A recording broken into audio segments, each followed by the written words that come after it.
and technology. We started training our people, we are working. So for our development and for the cause of our people, for giving a better life for our people, we are ready to avail everything from where it is possible. Prime Minister, I want to touch on the upcoming elections, which need to be held by January 2024. You've been in power for, I think, about 14 years now. How much more longer do you think you'll be in power? As long as my people want me, because I'm working for people. I'm working for people, you see.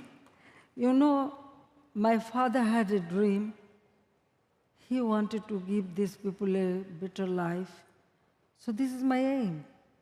That our people should not suffer from hunger, suffer from malnutrition, suffer from lack of housing or education or healthcare.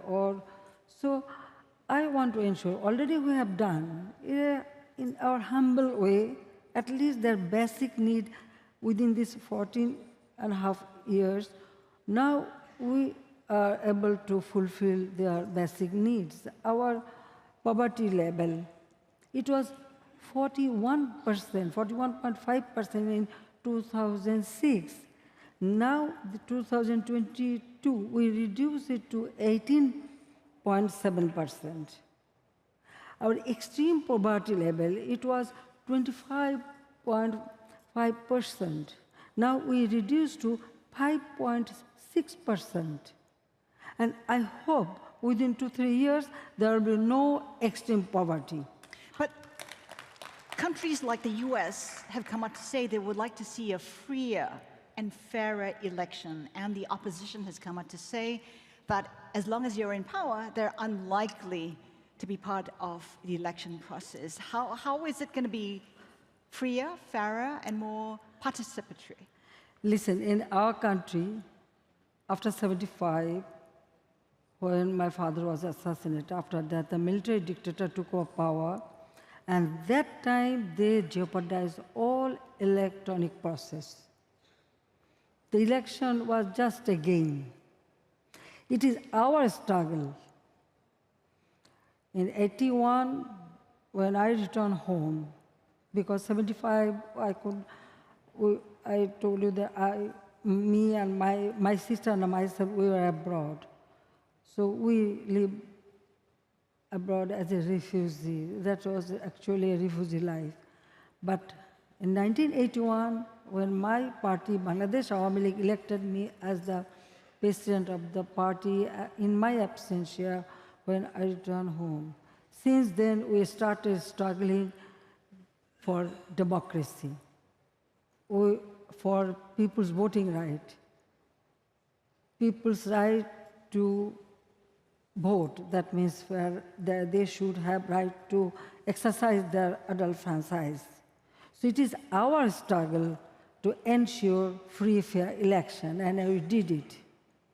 During our time, every election, yes, some opposition may raise the question, but the opposition position, at present, the main opposition, that party was constituted by a military dictator. They first capture power, then they form this party. In 2008 election, nobody could raise any question about the election, but that election, what was the result? Now this party, who is raising this point, that party get only 29 seats out of 300 seats in our parliament. So this party, they had 20 party alliance, so they get only 29 seats.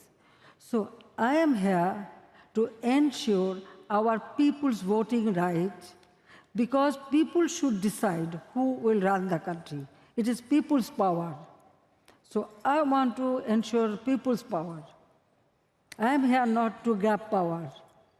Rather, I want to power our people that they should have their right to choose their government. So under our government, definitely election will be free and fair. Why not? Now, some parties said they will not participate. How they can participate? Because during their time, countries suffered a lot. Our people suffered. That time, the terrorist activities increased. Every year, there was a corruption, nepotism. So exploitation. They never bother for people. It was very difficult for our people to get one meal per day. That was their situation. When my party came back to power, since then we ensure everything for our people. So now, election, it is people's right. What we have done, now people understand that. If they vote for us, I'm here. If they don't, okay, fine. Now, during our time, there are many by-elections, local elections. You can see who is getting problem, who is not. But every election, some incident may take place. Now, you mentioned about the US. So now you just think about the US president election. Mr. Trump still didn't accept the result. What they can say now? So, already we ask everybody, whoever want to send, even if they want to send observer, they can do it. So I can tell you that I am here to ensure my people's democratic right, voting right, and it is our struggle. And through my struggle, so many times I face the war situation you cannot imagine. Yes, I survived. I don't know. Allah has given me, maybe Allah has given me some job to do. Till that time, I know I am here because I lost all my family members. I cannot forget that. Even I didn't get justice. So I am here to serve my country, my people, that they should live a better life, a prosperous life. Bangladesh, we liberated, so Bangladesh would be a developed country. That is my aim. So why I should, try to jeopardize people's rights? What we have established. So they should think about it. So definitely election will be free and fair. And now, well, the party, I told you, there's a military ruler, they constitute those party, or the war criminals party, or the killers of our parents' party. They may not feel comfortable, but other people, there are many other parties. Those parties will participate in the election. Right. Yeah. So I don't understand why they raise this question time and again. On that note, we have to end the conversation. Prime Minister, we thank you so much for your time today. Thank you, ma'am. Thank you very much. Thank you.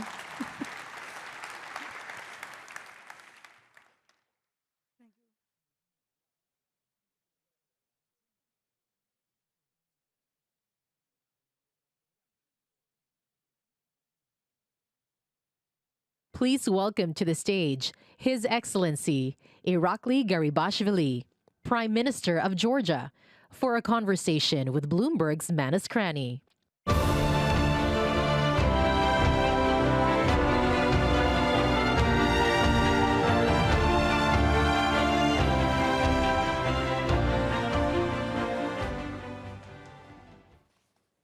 Mr. Prime Minister, good to see you.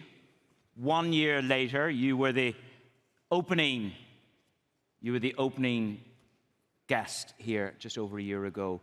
The war has endured between Russia and Ukraine, with many tense moments in between. Viktor Orban sat in this seat yesterday. He said there is no victory for Ukraine in this war. Do you agree? No victory for Ukraine, no winner in Ukraine in this war. Good morning, sir. Good morning. Thank you very much. First of all, thank you very much for inviting me. I want to express my gratitude to His Highness, the Mayor of State of Qatar, for inviting me to participate in this forum. And I thank you for having me. It is indeed a very difficult time. Europe hasn't seen such a huge challenge after the Second World War, and therefore, this war affects all of us. But let me also remind you that Georgia had a war in 2008. And we know exactly what it means.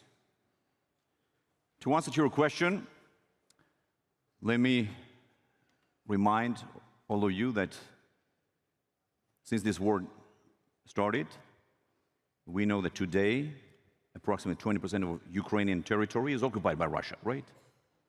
This is the status quo of today. What will happen tomorrow? I don't know, I can say. I think nobody knows. But are you surprised that we have not had, are you surprised it has endured for so long and there is no sign of an off-ramp right now? I think everybody was surprised. And unfortunately, we don't see any sign that this war is going to end soon. This is the problem. But, and I also have to say that we don't see enough efforts from the international community to take proper measures, to encourage consultations, to encourage peace talks. Who needs to move the most? War. Who needs to make the big move to drive some kind of a peace bargain? I think everybody, both sides. 1 year ago, you made it clear about sanctions. I know you have a standard response about why you have not adopted sanctions. We have that verbatim. I want to move the conversation forward.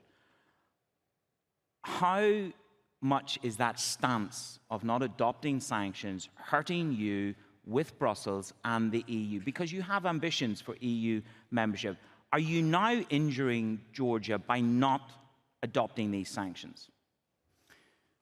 We would not only injure Georgia, but we would destroy our economy, we would damage the interests of our country, and we would damage the interests of our people if we impose some kind of economic sanctions on Russia.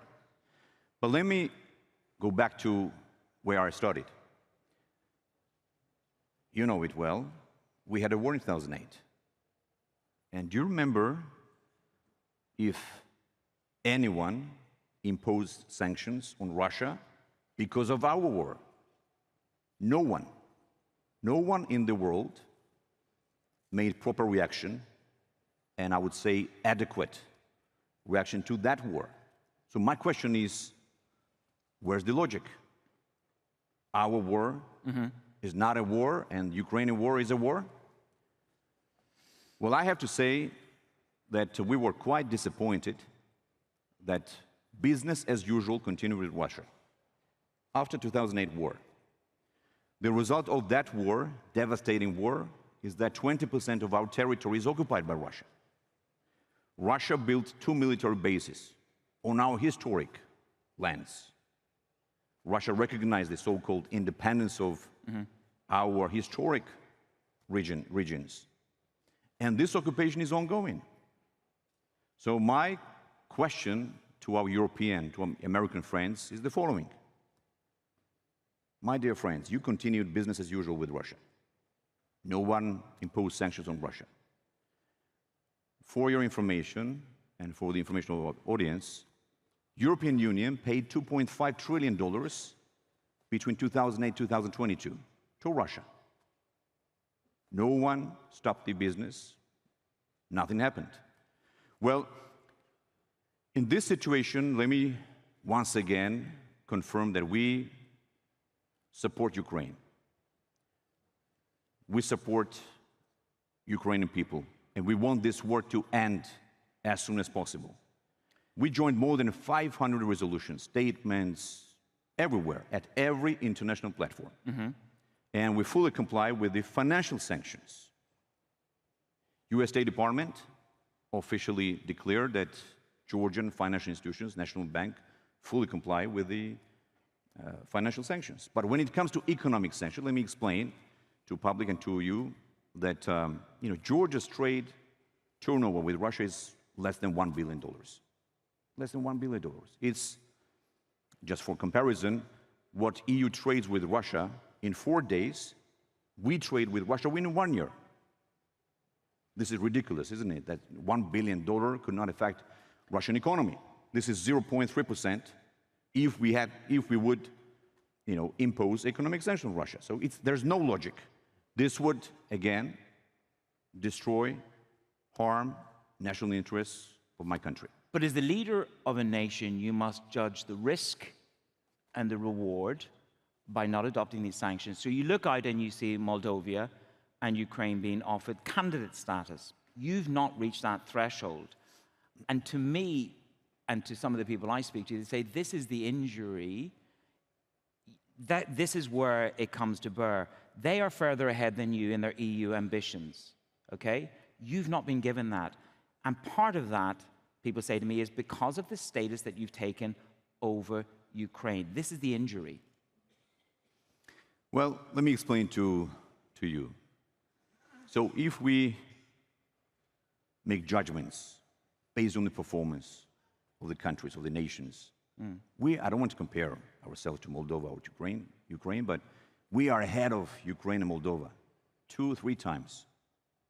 If we're talking about the merit-based approach, and if we're talking about the performance.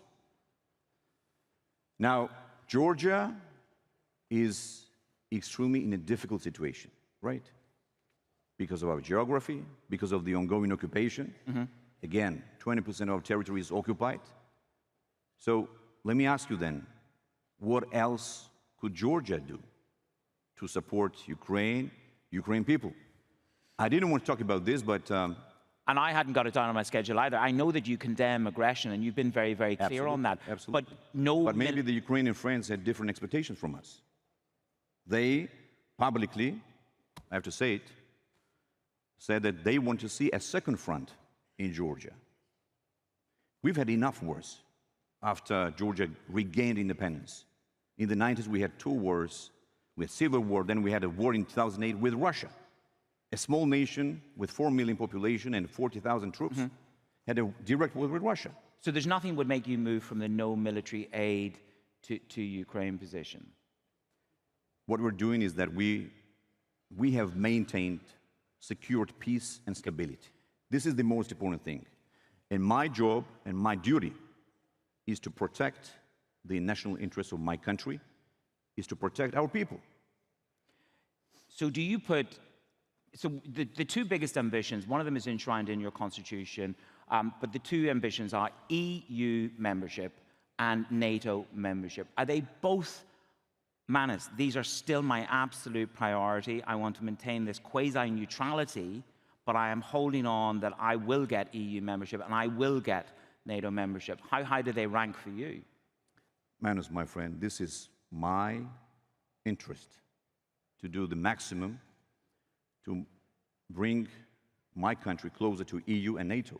And let me just also remind you, if anybody in Georgia did something tangible and brought tangible results, this is my government, this is the political party which I represent. In the last decade, we did the maximum we could. We signed the association agreement, free trade, we got the visa-free, European perspective. We couldn't have imagined about this 10 years ago. The country was driving in a totally different direction. So, and this was our decision to put into the constitution the country's foreign policy orientation is EU and NATO. But then I look at the most recent events in the past couple of weeks where Putin has lifted a flight ban. I know that some people have protested against this. Right. They perhaps see it as a rapprochement. I mean, it is a strange thing to see flights and the number of flights from Russia to your country. Is this a rapprochement? How would you describe it today to the international community here? Well, this is part of the economic trade relationship with Russia, right? As I explained in the beginning, we didn't say that we would stop the economic trade relations with Russia. So you mentioned flights. Yes. Many countries have flights with Russia, but we made it very clear that no sanctioned companies and no sanctioned aircrafts will be allowed to operate in Georgia. And you feel strong that you can maintain that, guard against that? Absolutely, absolutely. The US State Department then said, now is not the time for any country to increase their engagement with Russia. This is the US. Are you just annoying friends? Is these flights, could you live without them? Do you think it's worth the air of the United States State Department to make this kind of statement? Well, first of all, America is a very important strategic partner country for Georgia. And we are extremely grateful for everything America has done for us. And we are extremely grateful for Europe as well. Georgia has a sovereign right to have its own national interests. And as I explained, we have economic trade relations with Russia. We have 1 million Georgians, ethnic Georgians, our citizens, diaspora, who live in Russia. Yep. And to have direct flights with Russia, I think it's very normal, very normal. Plus, it doesn't mean that we're engaged in some kind of political consultation or something like that.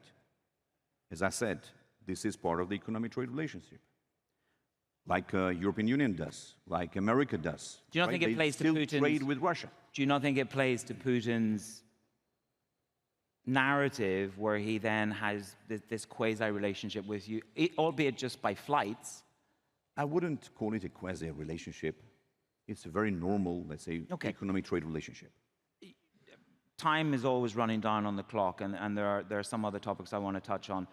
The former president that set you on this course to EU membership and NATO, he remains in prison. It is Mikhail Saakashvili.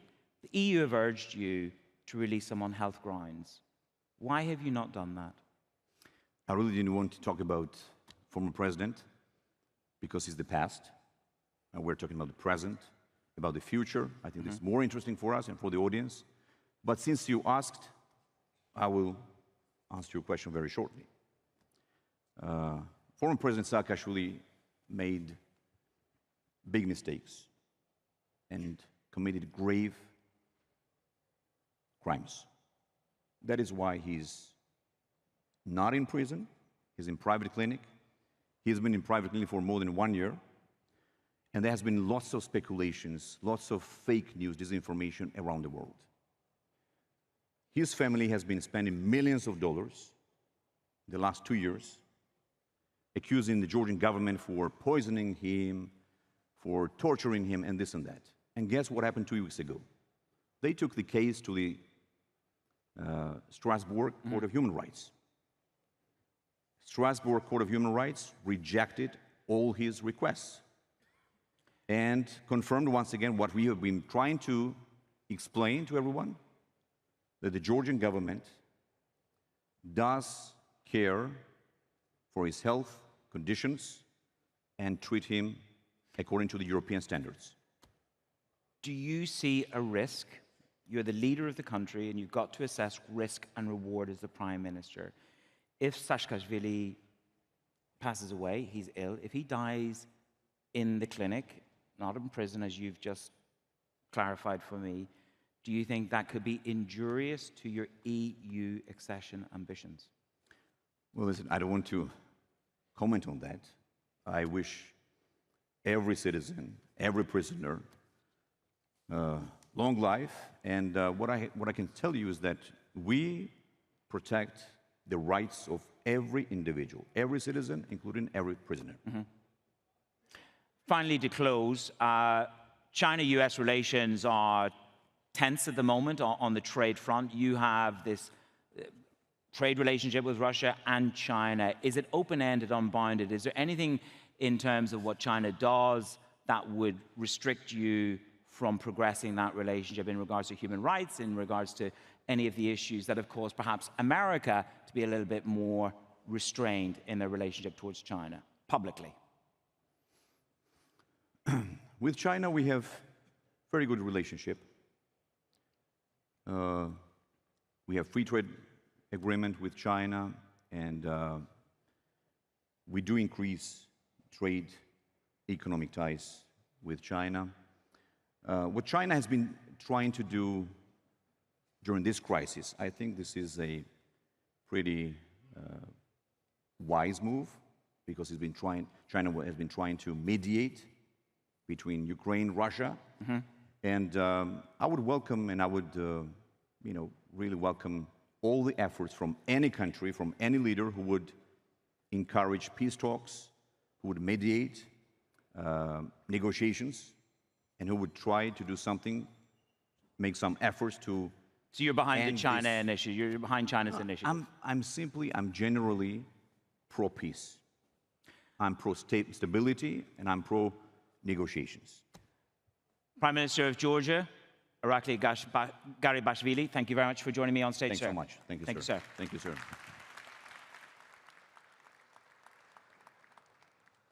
Please welcome to the stage His Excellency Nana Addo Dankwa Akufo-Addo, President of the Republic of Ghana, for a conversation with Bloomberg's Jennifer Zabasaja.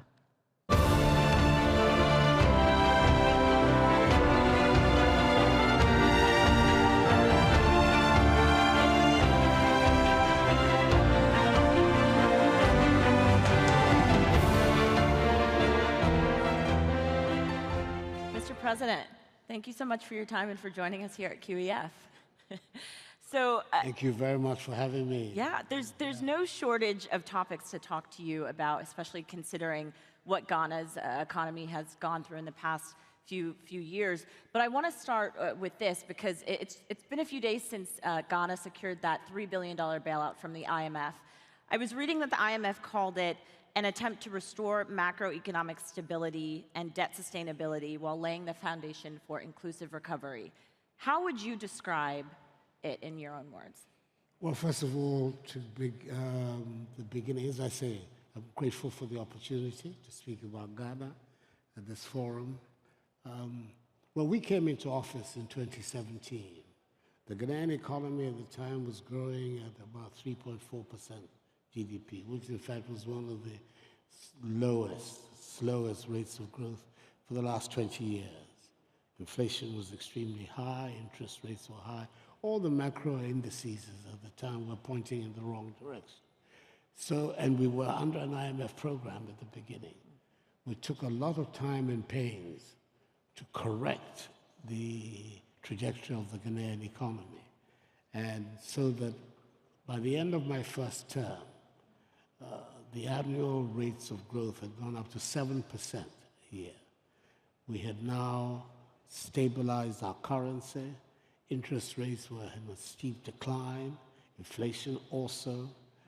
So that you would say that before the COVID pandemic, the Ghanaian economy had achieved macroeconomic stability and was in the process of rapid growth.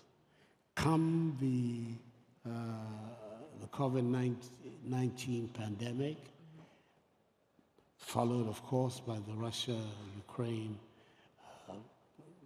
disaster. I don't think we can call it any other way.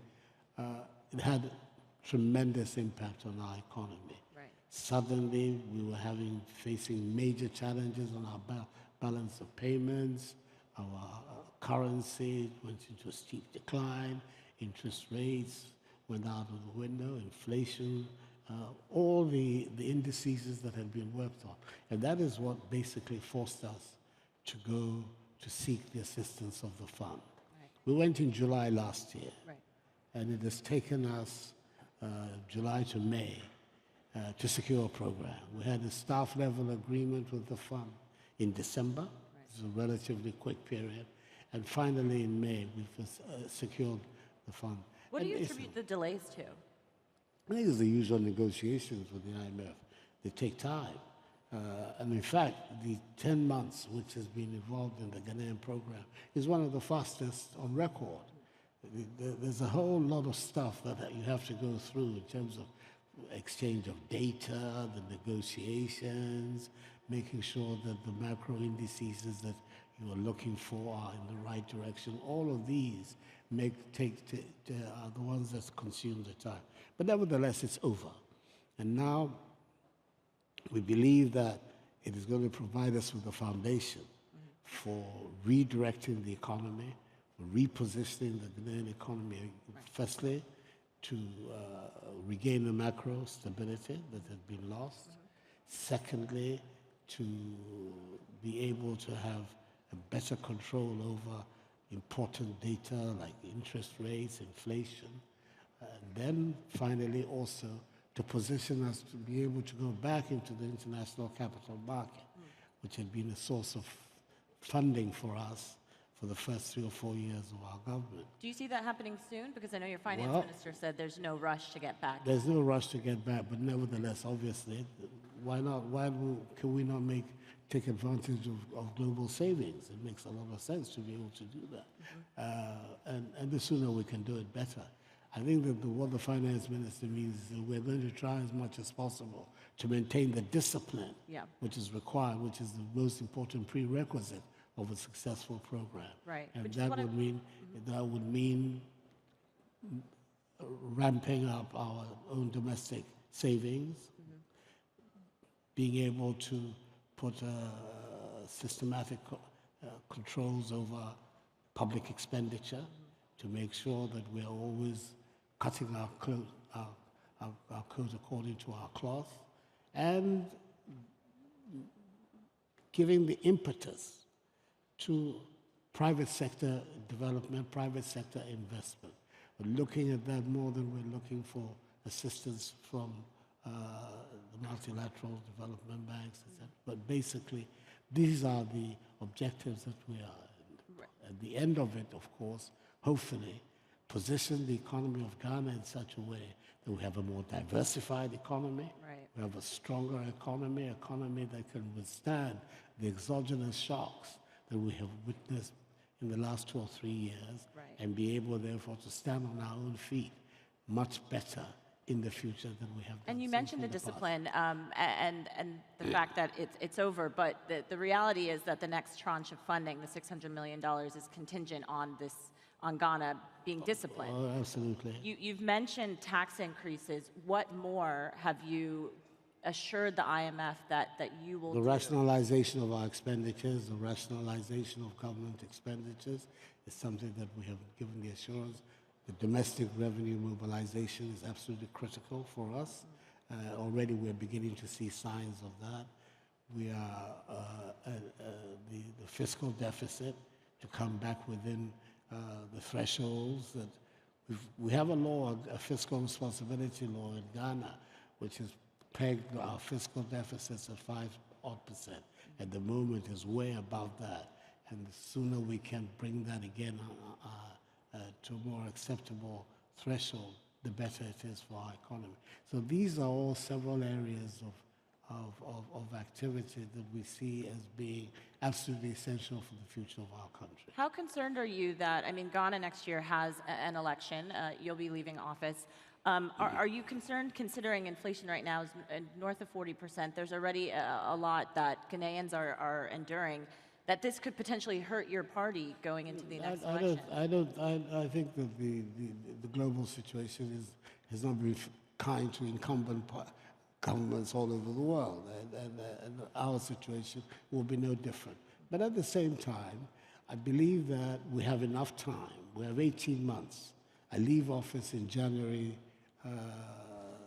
25, which is literally 18 months, 19 months from now, to be able, with a very disciplined approach to the implementation of the IMF program, the repositioning of our economy, to be able to bring some growth back into the economy, some relief back to our population, to be able to convince them that, yes, it's worth them continuing the journey with my party and the new leader of our party, who we'll choose in November this year.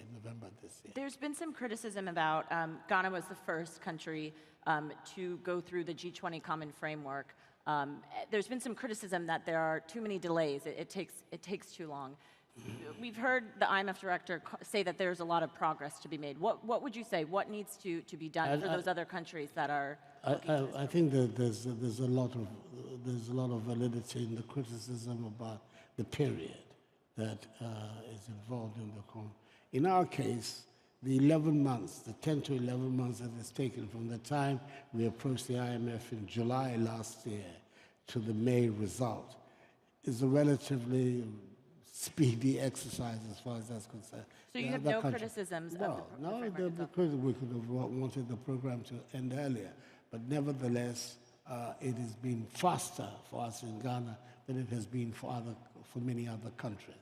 So the clearly, it's an area where the global community, working through the IMF and the World Bank, needs to look at to see how more quickly they can respond to difficulties in individual economies going under the common framework of the G20. And in particular, China is the biggest bilateral creditor to Ghana. What were discussions like with them? I mean, did they contribute to part of the delay? Yes, no. I think that China took a very positive, proactive role. They co-chaired the official creditor committee. It was the final hurdle that we had to overcome before being able to go to the fund. It was when the creditor committee met, I believe they co-chaired it with Paris, and I believe they met on the 11th of May, and China was extremely positive about giving the green light for the fund to look at the Ghanaian situation positively. No, I don't have any hesitations, any criticisms about the Chinese involvement in the Chinese involvement in the Ghanaian economy. By and large, has been very, very helpful. I know that it's a matter of controversy in the West about China. But for us, they have been strong friends, and in the time of this difficulty, they proved to be strong friends. So Do you think the controversy has been overplayed then? We were talking about competition amongst big powers for influence and the controversy will be generated out of that fact alone. The competition is bound to stimulate a lot of controversy. So there it is. I don't think it's of particular value to go. It's a fact that we have to deal with. Well, we deal with it on the principle that our economy, our politics, our country has historically been one that has been outward-looking, that has insisted on, as much as possible, friendship with all those who want to be friendly with Ghana. There's certain principles that have been important to us, but beyond that, we have attempted to be friendly with all countries. China has been a strong and good friend of Ghana. And I want to talk more about the diversification of the economy, because we know cocoa is very critical to Ghana's economy, second biggest exporter, but still not seeing the value add in the country. Where are you at in terms of being able to produce your own chocolate and export it? Yeah, I think that continues to be a major challenge for our economy. Even though we have made considerable progress in recent years in the amount of beans that are processed domestically. I believe it's now 40% of our output, which is processed domestically. The transition to the full value chain in terms of production is still a daunting task. Fortunately, important private sector players in Ghana are beginning to look more seriously at what they need to do to be able to get into the chocolate market. As you know, in the cocoa industry, that's the high end of the value chain, is the producing of chocolate. We have a Ghanaian company, Niche, which is now making major strides to try to fill that gap. In fact, Niche has now gone so far as to establish an American production outlet facility. They'll be producing Ghanaian chocolate over there for the American market. But there's a lot that still needs to be done for us to be able to get the full value chain. I mean, the cocoa industry is amazing. It's a $110 billion a year industry. And the producing countries, Cote d'Ivoire and Ghana, who between the two are responsible for some 66, 67% of world output, don't even make 10% of the value of that industry. And that is the reason why the need for us to intensify measures and the policies that would allow us to get there has become so critical. And the EU is very critical to that as well, because the EU makes up 60% of Ghana's cocoa exports. But there's legislation that could potentially put that at risk. in terms of deforestation and child labor if the traceability is not fully disclosed? I have no doubt that we will meet the requirements of the EU legislation. Is the EU critical, though, to the success of Ghana's cocoa industry? The EU has posed some questions. We have done our best to respond to it. Several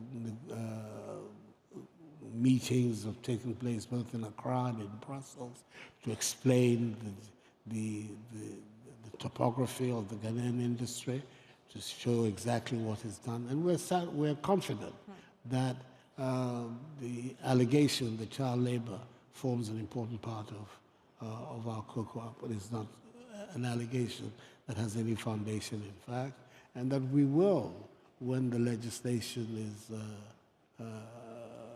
enacted, that we will meet the requirements of the legislation. We're very confident. Are you willing to look to other markets, though, to not be so reliant on the EU absolutely. or other products? Oh, absolutely. Apart from ramping up the products, there are Asia represents a new huge market, both India and China itself and other parts of Asia. They all represent a huge new market, and we're making systematic efforts to introduce Ghanaian cocoa into those markets and to penetrate those markets. We have to do that. We can't be reliant on only just one outlet, which we've been historically. And we've seen the difficulties involved in that, especially since we're committed to expanding the output of our cocoa. Hopefully, being able by the end of this decade at least to have doubled it. We need to get much closer to the Ivorian output that we have done so far. Are there other, I know you were meeting with the Emir of Qatar, you're talking about agriculture exports. What other crops do you see as a potential opportunity for Ghana to benefit in addition to cocoa? Of course, cassava is an important thing. Sugar, cassava, we're looking at our poultry industry, we're looking generally at tree crops, mango, soya beans, rubber.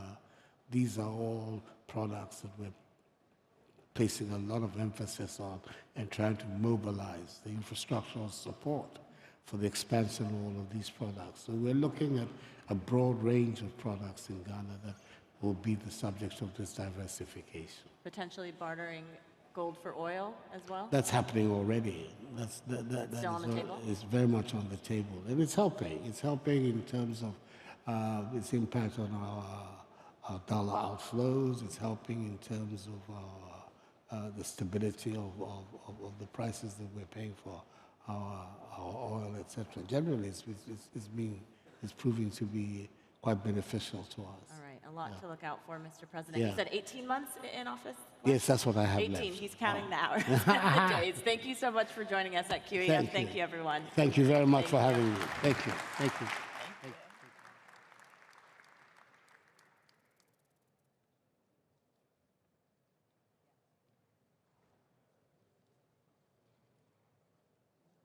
Please welcome to the stage General David H. Petraeus, partner at KKR and chairman of the KKR Global Institute, for a conversation with Bloomberg's editor-in-chief, John Micklethwaite. General Petraeus, 37 years a soldier, 10 years at the KKR Institute, which I'm just about to ask you about, now an author. Welcome to Doha.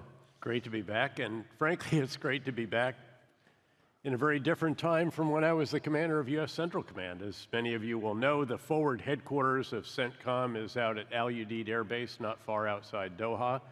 When I was privileged to be the commander, we had 250,000 soldiers, sailors, airmen, Marines, 2.5 wars, Iraq, Afghanistan, Yemen, and the pirates off Somalia. And now peace has broken out, and it's great to be back.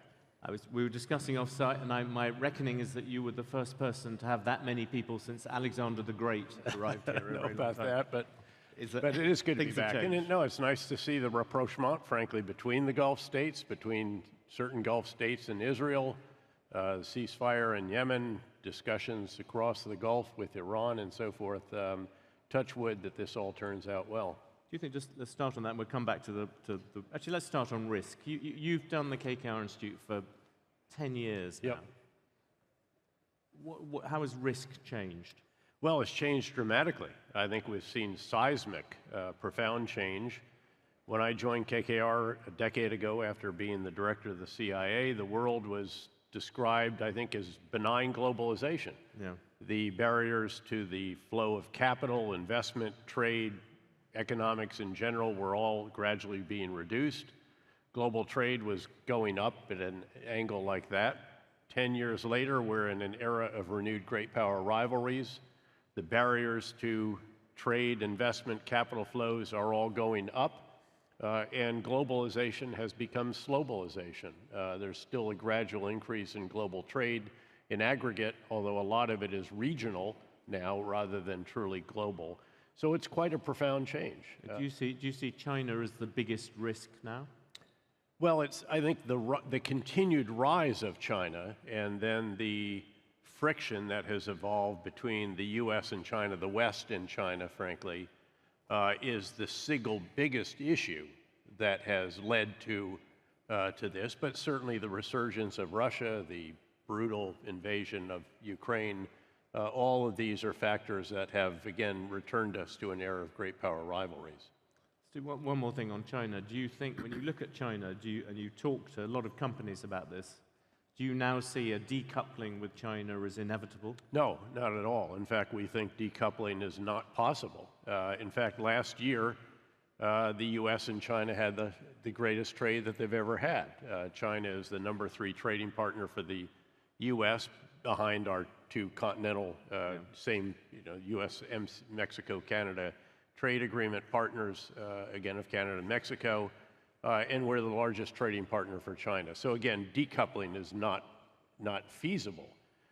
Selective decoupling is taking place, however. De-risking, I think, is how the EU head terms it, and so forth. And so certainly there are various issues, there are various sectors, there are these that involve dual use, military as well as civilian, certain high technology areas. We think that there will probably be an outbound investment regime established in the United States. I mean, this is what the KKR Global Institute focuses on, perhaps more than anything else, is trying to understand where is the relationship between the West and China going, because, again, geopolitical risk, when I first joined KKR and established the Global Institute, this is what we did when we invested in the former Yugoslavia for the first time, or Africa, or even Mexico, Colombia, Chile, Philippines, various other Southeast Asian countries. It wasn't what we did in the major economies of the Pacific or Europe or what have you.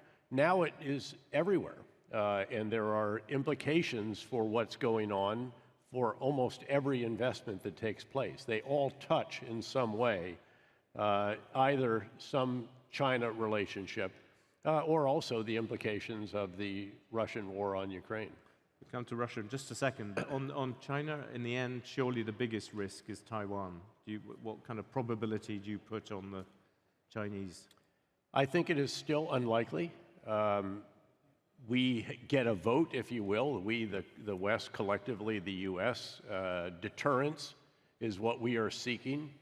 And deterrence is founded on two elements. A potential adversary's assessment of your capabilities on the one hand, and your willingness to employ them on the other.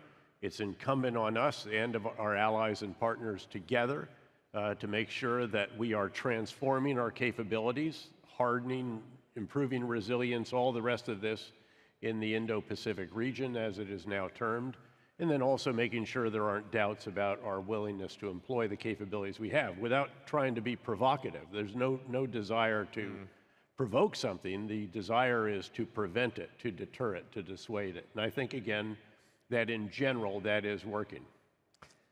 Back to the big one at the moment, Ukraine. Sitting, I think, in this chair yesterday, Viktor Orban's told me, when I challenged him about Hungary's relative reticence in helping Ukraine, he just said simply, Ukraine can't win.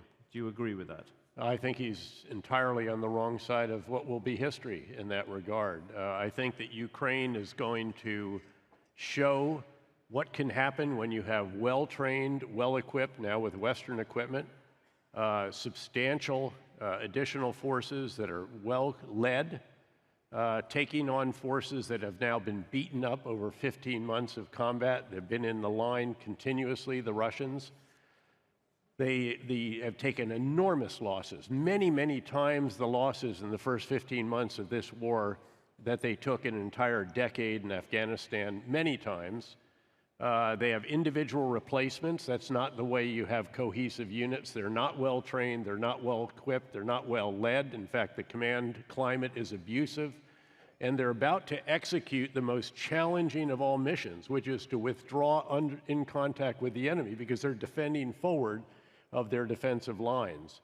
And they're not going to do well. In fact, I think they will crumble. In some cases, they will collapse. The question is how broadly is that crumbling and collapse? Keep in mind that last year, when the Ukrainians succeeded so impressively in the offensive south of Kharkiv in the east, at a certain point they ran out, they culminated. They basically, physically, you run out at about the 72, 96 hour. We proved this during the invasion of Iraq when I was a two-star. There's just a limit to how far you can go. And then you need follow-on forces to continue. They really didn't have the follow-on forces. This time they have it all. And they're going to achieve combined arms effects for the first time in the war. So you have Western tanks, Western infantry fighting vehicles, infantry keeping the anti-tank guided missiles off the tanks, artillery and mortars suppressing them, electronic warfare jamming the Russian command and control system, air defense keeping that out of action, drones out helping you target in depth, and logistics right up behind them with additional food, fuel, ammunition, and medical assistance, and then most importantly, follow-on forces.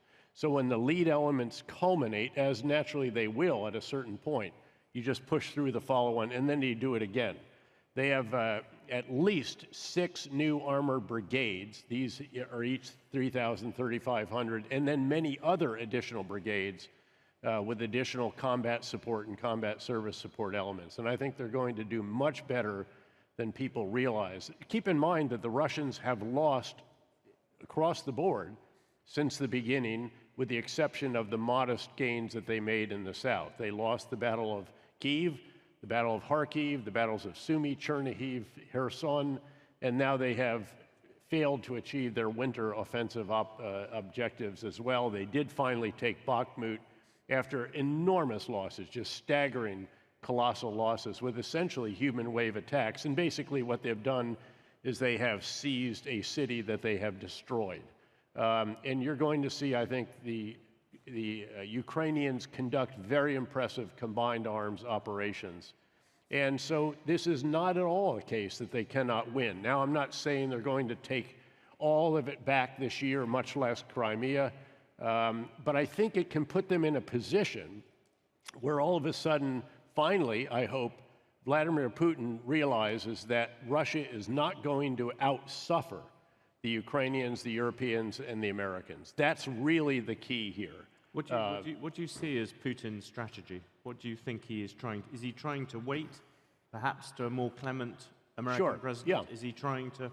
Well, I think he's just trying to survive there and then hope that something happens where the West finally tires of this and the Europeans and the Americans, you know, it's time to negotiate or something like that. By the way, I think that we would be very wrong to do that, not only because this is about as clear a case of right versus wrong as I think we've seen in our lifetime, but also because the Ukrainians are going to fight on. The Ukrainians are determined to retake their country, and they are not going to be dissuaded again.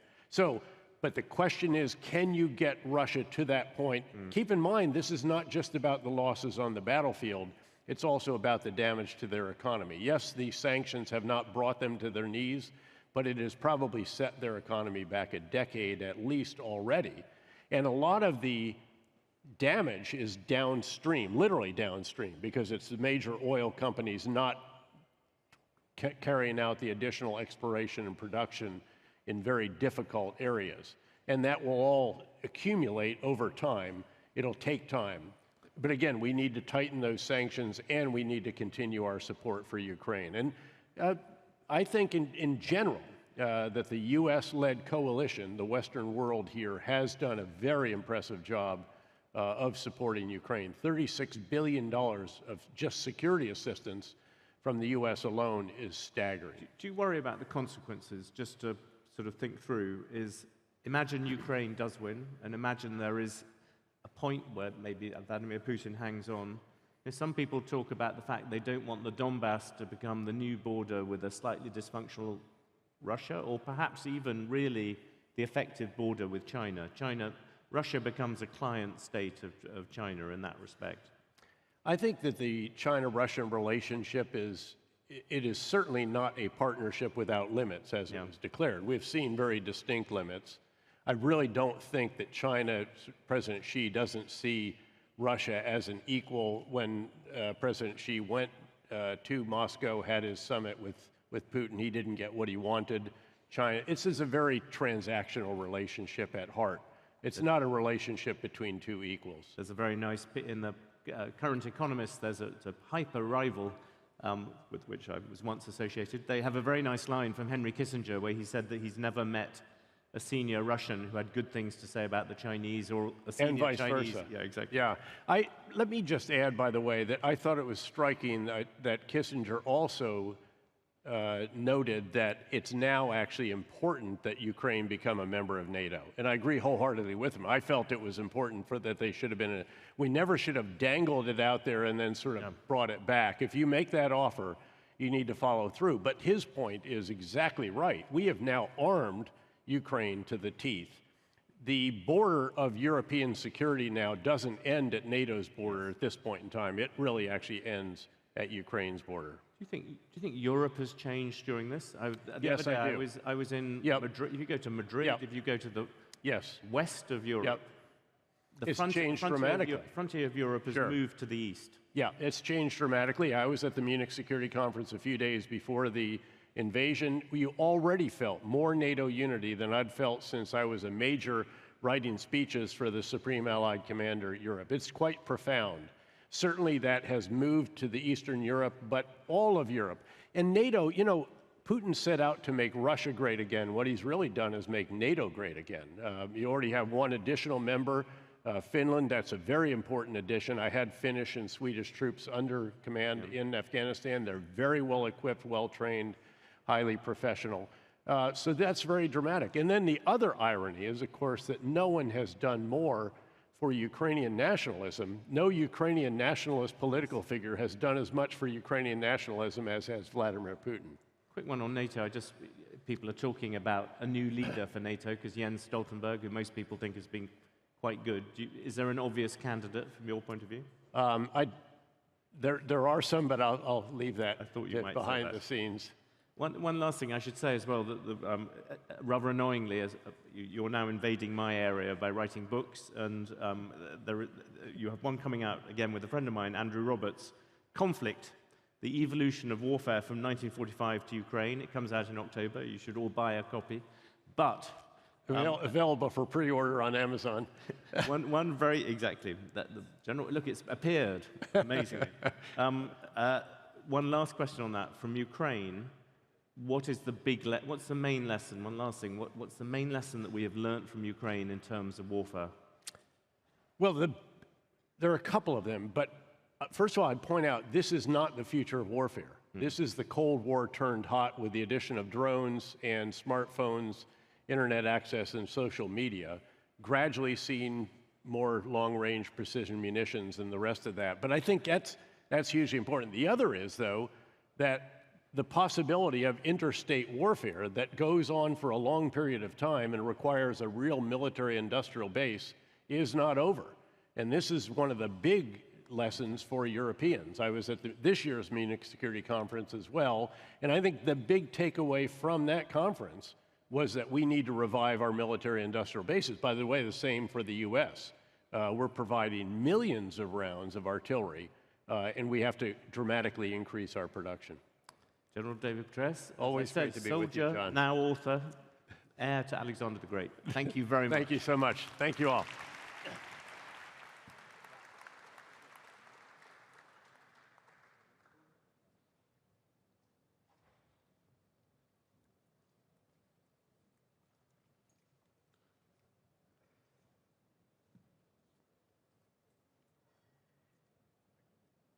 Please welcome to the stage His Excellency Sheikh Bandar bin Mohammed bin Saud Al Thani, Governor of the Qatar Central Bank and Chairman of the Qatar Investment Authority, and Nouriel Rabini, Professor Emeritus of Economics and International Business at New York University's Stern School of Business, for a conversation with Bloomberg's Stephanie Flanders.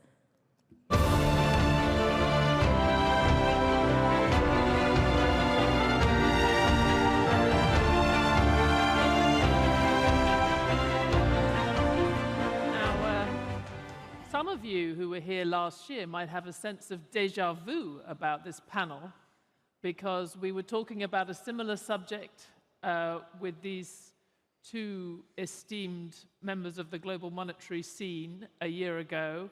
So it gives us a perfect opportunity to check in on the future for inflation, but as we were just discussing, the future of inflation to some extent is the future of the global economy. So welcome, gentlemen.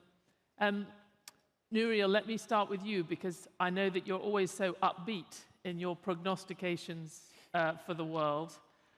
Since we last met, the Federal Reserve has raised interest rates about 8 times. When we were last here, the federal funds rate was still at 1%. It's now over 5%, potentially at a peak, certainly we think it may be taking a break. Have they done too much or too little? First of all, great pleasure being back here in Qatar. Great honor again to be with you, Governor. I think they've done a significant amount, but my view is that for a number of reasons, inflation is going to surprise on the upside, both in the United States and in Europe. Labor markets are very tight, unemployment rate at historical lows. There is aging of population, restriction to migration. In the US, collapse in labor force participation rate, the great resignation, and now there's the beginning of labor strife. So wage growth is excessive. There are geopolitical tensions in the world that are going to fragment the world. They may lead to further spikes in commodity prices. The Fed is not done yet. Even in June, we may have another hike, and certainly the ECB has much more work to do. So I think that the tightness of the labor markets, the existence of geopolitical stuff, deglobalization, other factors imply that inflation is going to be more persistent. It's falling, but not fast enough. And therefore, the central bank is going to face a dilemma, or better, a trilemma. They want to achieve price stability. They want to avoid a hard landing. They want financial stability. But if they have to raise rates more, as I expect, to fight inflation, eventually there may be a hard landing and financial instability. And if they care about growth and financial stability and they don't raise rates enough, then there's a risk of a de-anchoring of inflation and inflation expectations. So I commend them for what they've done. I think that the big challenges are going to be ahead of us. And Your Excellency, you face, I guess, a second challenge in the sense that you have to assess the current outlook for inflation and how the Federal Reserve is approaching it, but also have to consider whether the link with US policy, the peg with the dollar, is still the right one for your country. So how are you seeing it? Yeah, thank you for having me. Actually, as you mentioned, that Qatar currency is pegged to the US dollar. And we believe that this policy is appropriate for Qatar economy, and we don't see an immediate need to change that policy. As my colleague here mentioned about the inflation, yes, we globally, the inflation last year, many countries have experienced their highest level of inflation for many decades. However, we have witnessed in the last few quarters that the inflation, there was an improvement in the inflation level. It's affecting, yes, the global growth. There is no doubt about this one. But we have now to balance between the price stability, growth, and financial stability. So central banks has no central banks over the world have no other option other than to bring the inflation to its target level, because we do believe that inflation is the enemy of the economy, and the inflation is going to hurt the even household pockets. So inflation is in downward trajectory, but what we are seeing now is a sticky inflation, and it's going to decline, but at a slower rate, and it will take a long time, in my forecast, until it reaches the central bank's target level. And can I just follow up, because we just wanted to clarify something. At the time, around the period of the last Federal Reserve interest rate hike, your central bank said it was holding and then retracted and decided to raise the 1/4 percentage point. So I just want to make sure I understand, what was the thinking there? What happened there? Yeah. As I mentioned before, that we are pegged to US dollar, and we are taking our decision accordingly to US Federal Reserve decisions. And our decision, what we take, it's what is appropriate for our economy. So there was no doubt that we will increase our interest rate during that time. So there was just a... It was a media mistake. It wasn't the decision. So Right. Our decision is to increase. As you know, U.S. Raised their interest rate, and sometimes we have hold our interest rate during the increase. We narrowed the spread between U.S. and Qatari deposit rate, the QMR deposit rate, to 25 basis points, the spread right now. Before it was 100 basis points. And we see it's useful and it is effective for our economy at this time. Now, Nuria, you make an argument that many people make, that looking at the stickiness of inflation and the suggestion that probably the Federal Reserve will have to do more, and I think certainly the European Central Bank will have to do more. The argument that one would hear, particularly perhaps from those in the financial sector against that, is that there is a credit crunch building, a delayed consequence of the many, many rate hikes we've already had, which is going to have a bigger than expected, is going to have a longer term impact on activity, on lending, on small businesses, job creation. Is there a risk that you're underestimating the problems that are building on the credit side? No, I do agree there will be a credit crunch, and that's going to slow down economic activity. But even there will be a slowdown of economic activity, labor markets are so tight that you need an outright economic contraction for creating enough slack in labor market to slow down wage growth. I also think that the geopolitical factors are going to be keeping overall not just energy but also commodity prices higher. And I think we're too much thinking about the short run. If you think about the medium term, the reason why we had low inflation in the Great Moderation was not just because we had inflation target. There were a series of positive aggregate supply shocks that lasted for decades. Trade, globalization, China, Russia, India, emerging markets, joining the global labor supply, production of goods, services, commodities, weak labor, technological innovation, migration from south to north, a geopolitical peace dividend that helped stabilize the world. And now we have a series of just reverse, medium, long-term negative aggregate supply shock. We have deglobalization and protectionism. We have reshoring of manufacturing and friendshoring rather than offshoring.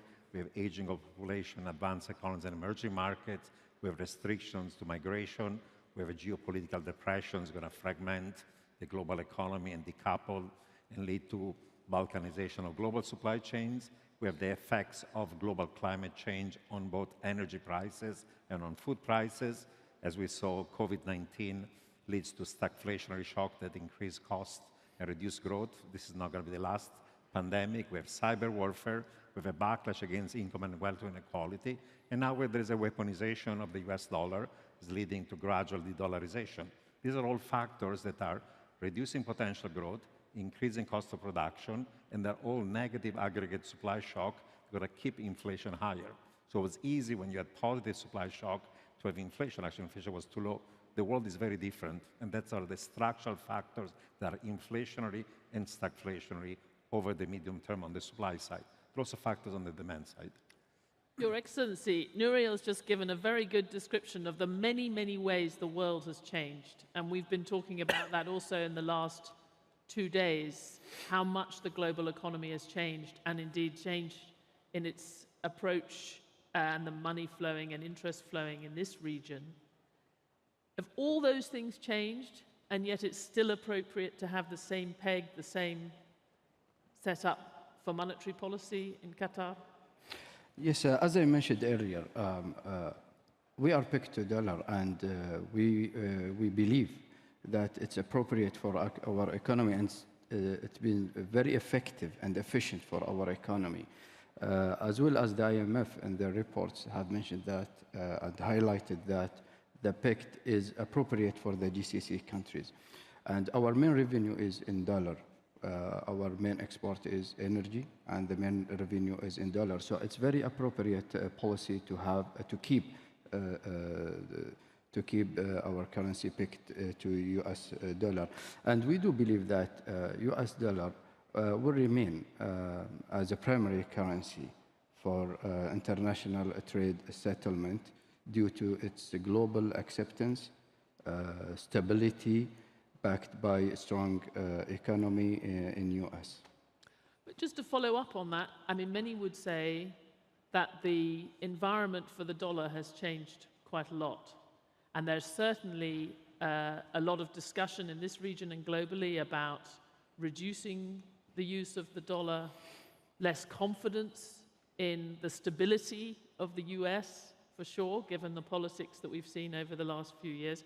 And even the Made in America policy might have implications for the level of the dollar and the commitment to keeping a strong currency. So do you not think any of those things should make you think about a changing role for the dollar in your economy? Yeah.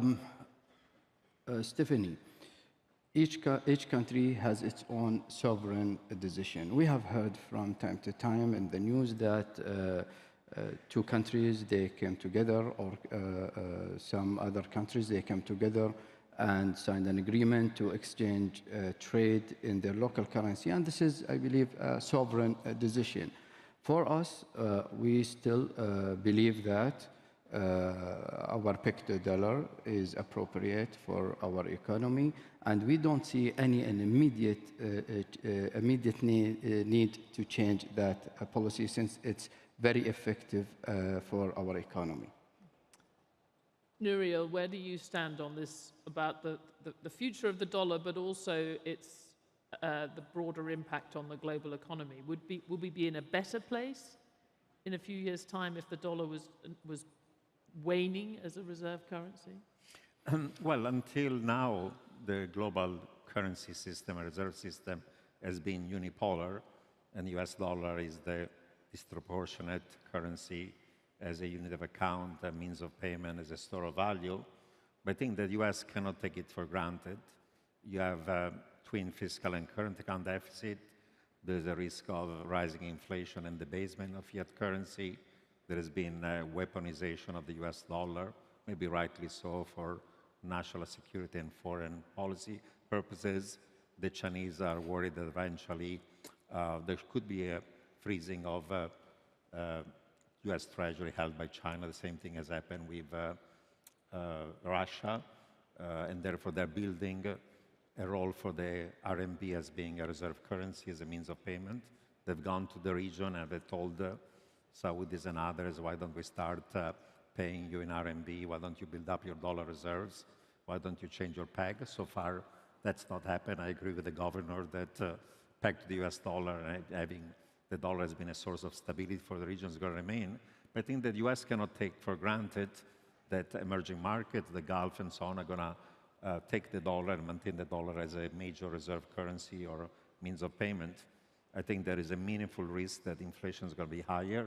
There will be debasement of fiat currencies, and therefore we have to change the international monetary and financial system in a way in which dollar assets have to be backed by something, either by real assets or financial assets or something more to give a little more credibility. Otherwise, gradually over time, a process of de-dollarization may occur, and we may move from a unipolar regime to a bipolar one in which the RMB is going to become an alternative US dollar as a reserve currency. It's going to be a process, it's going to take time or decades, but I think that you cannot take it for granted. You know, a few years ago, Larry Summers joked and said that, well, you cannot replace something with nothing.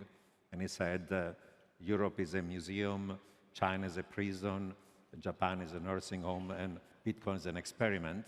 But in the last few months, as you have seen, the talk about de-dollarizing, emerging markets saying, why should we keep the dollar, from Brazil to those in Asia, even talk within the Gulf on whether we should think of US as being a credible strategic partner, whether we should keep on using US dollar. So I think the US has to think seriously about how you maintain a system that is going to be dollar-based but safer and more stable than the current one. So changes will have to occur over time. And many years ago, you and I both worked for Larry Summers at the US Treasury when, as we were just pointing out, the US debt was falling and we were paying off debt. Now we're arguing, or in Washington, they're arguing over debt. Just briefly, how does what you've just said, the path of the dollar and the credibility of the dollar, how is that affected by the debt ceiling battles? Yeah, as you recollect, we're during the Clinton administration where with budget surpluses, the supply of treasury was falling. We're even discussing what will happen in a world in which there is not anymore enough treasuries. Now the problem is the opposite. We have twin current account fiscal deficit. The stock of US debt is rising. There is a problem with the debt ceiling negotiations. These deficits are going to become larger and larger. As central banks are doing quantitative tightening, their demand for treasury is going to fall. And with geopolitics now, central banks around the world, certainly among those who are rival of the US, are moving away from dollar assets into gold or other ones. And therefore, there'll be upward pressure on the financing costs for the United States. Even today, the dollar being major reserve currency, financing costs in the US are much higher than Europe, much higher than Japan, and much higher than any other advanced economy. I think the trends of debt build up in the US are going to imply that regardless of what's happening with the debt ceiling, the issue of US not having any more that exorbitant privilege is going to become a key question for financial markets and the treasury markets in the specific over time. Now, Your Excellency, as well as being a central banker, you have the benefit of being one of the world's biggest fund managers as chair of the Investment Authority. The world that Nouriel has outlined, is that a world that's good for investments? How are you seeing the next year and the plans for the Investment Authority? Yeah. I believe there is always an investment opportunity. And yes, I do believe there's an investment opportunity even in this environment, which is a challenged environment. However, we have to do the right due diligence, diversification across assets and economies, as well as the right assessment for risk and return. If you have done this process, I believe that you will find the right investment opportunity. So there will be always an investment. Investment will not stop, but the right due diligence, diversification, and risk and return is very important, especially during this time. Do you worry, a lot of fund managers I talk to, they talk about a brighter future ahead, but a big adjustment that has to happen before then as assets are marked down and we absorb the impact of moving to higher interest rates. And the venture capital industry is one area where there are some concerns about overvaluations right now, and you have some exposure to that. Are you concerned about that?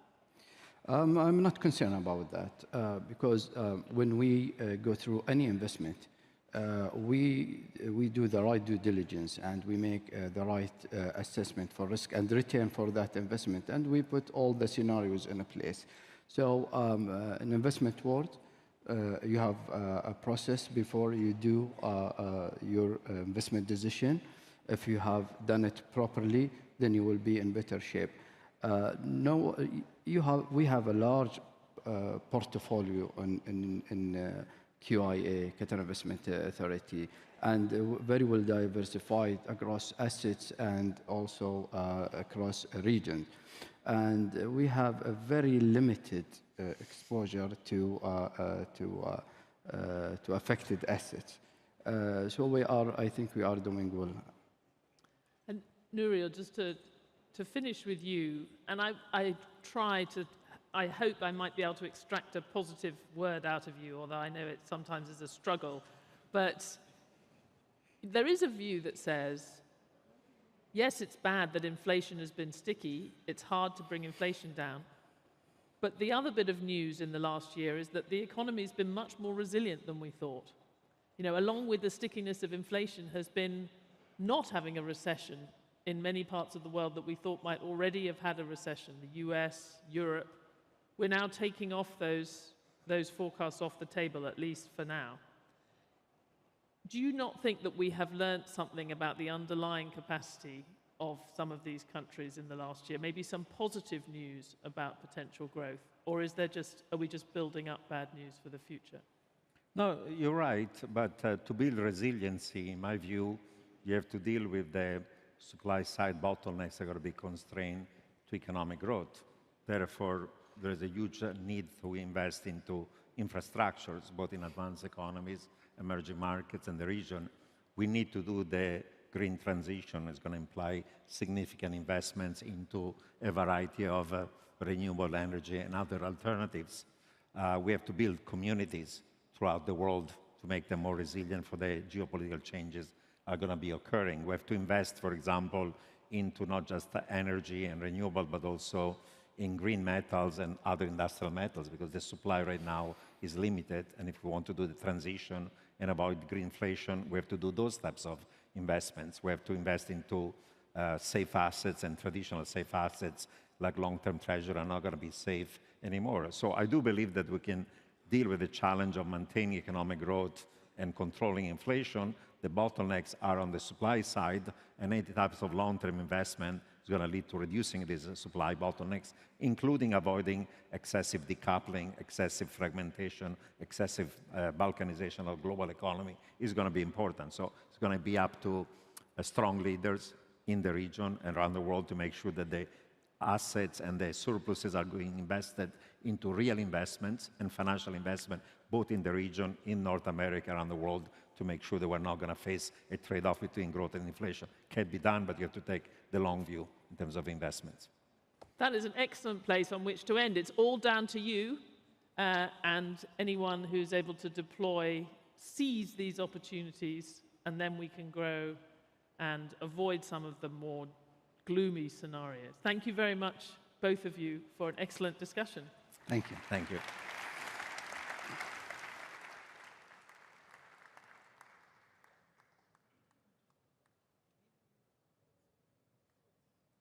Please welcome to the stage His Excellency Mohammed bin Abdullah Al Jadaan, Minister of Finance for the Kingdom of Saudi Arabia, His Excellency Ali bin Ahmed Al Kuwari, Minister of Finance for the State of Qatar, and Kristalina Georgieva, Managing Director of the International Monetary Fund, for a conversation with Bloomberg's Francine Lacroix.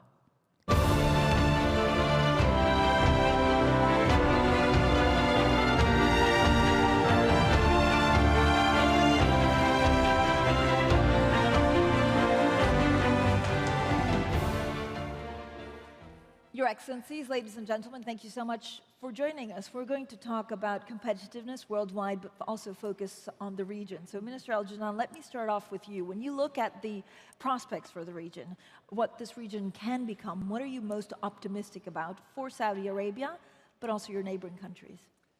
Thank you very much for having me, and I would like really to start by thanking His Excellency Ali Kuwari for hosting us today.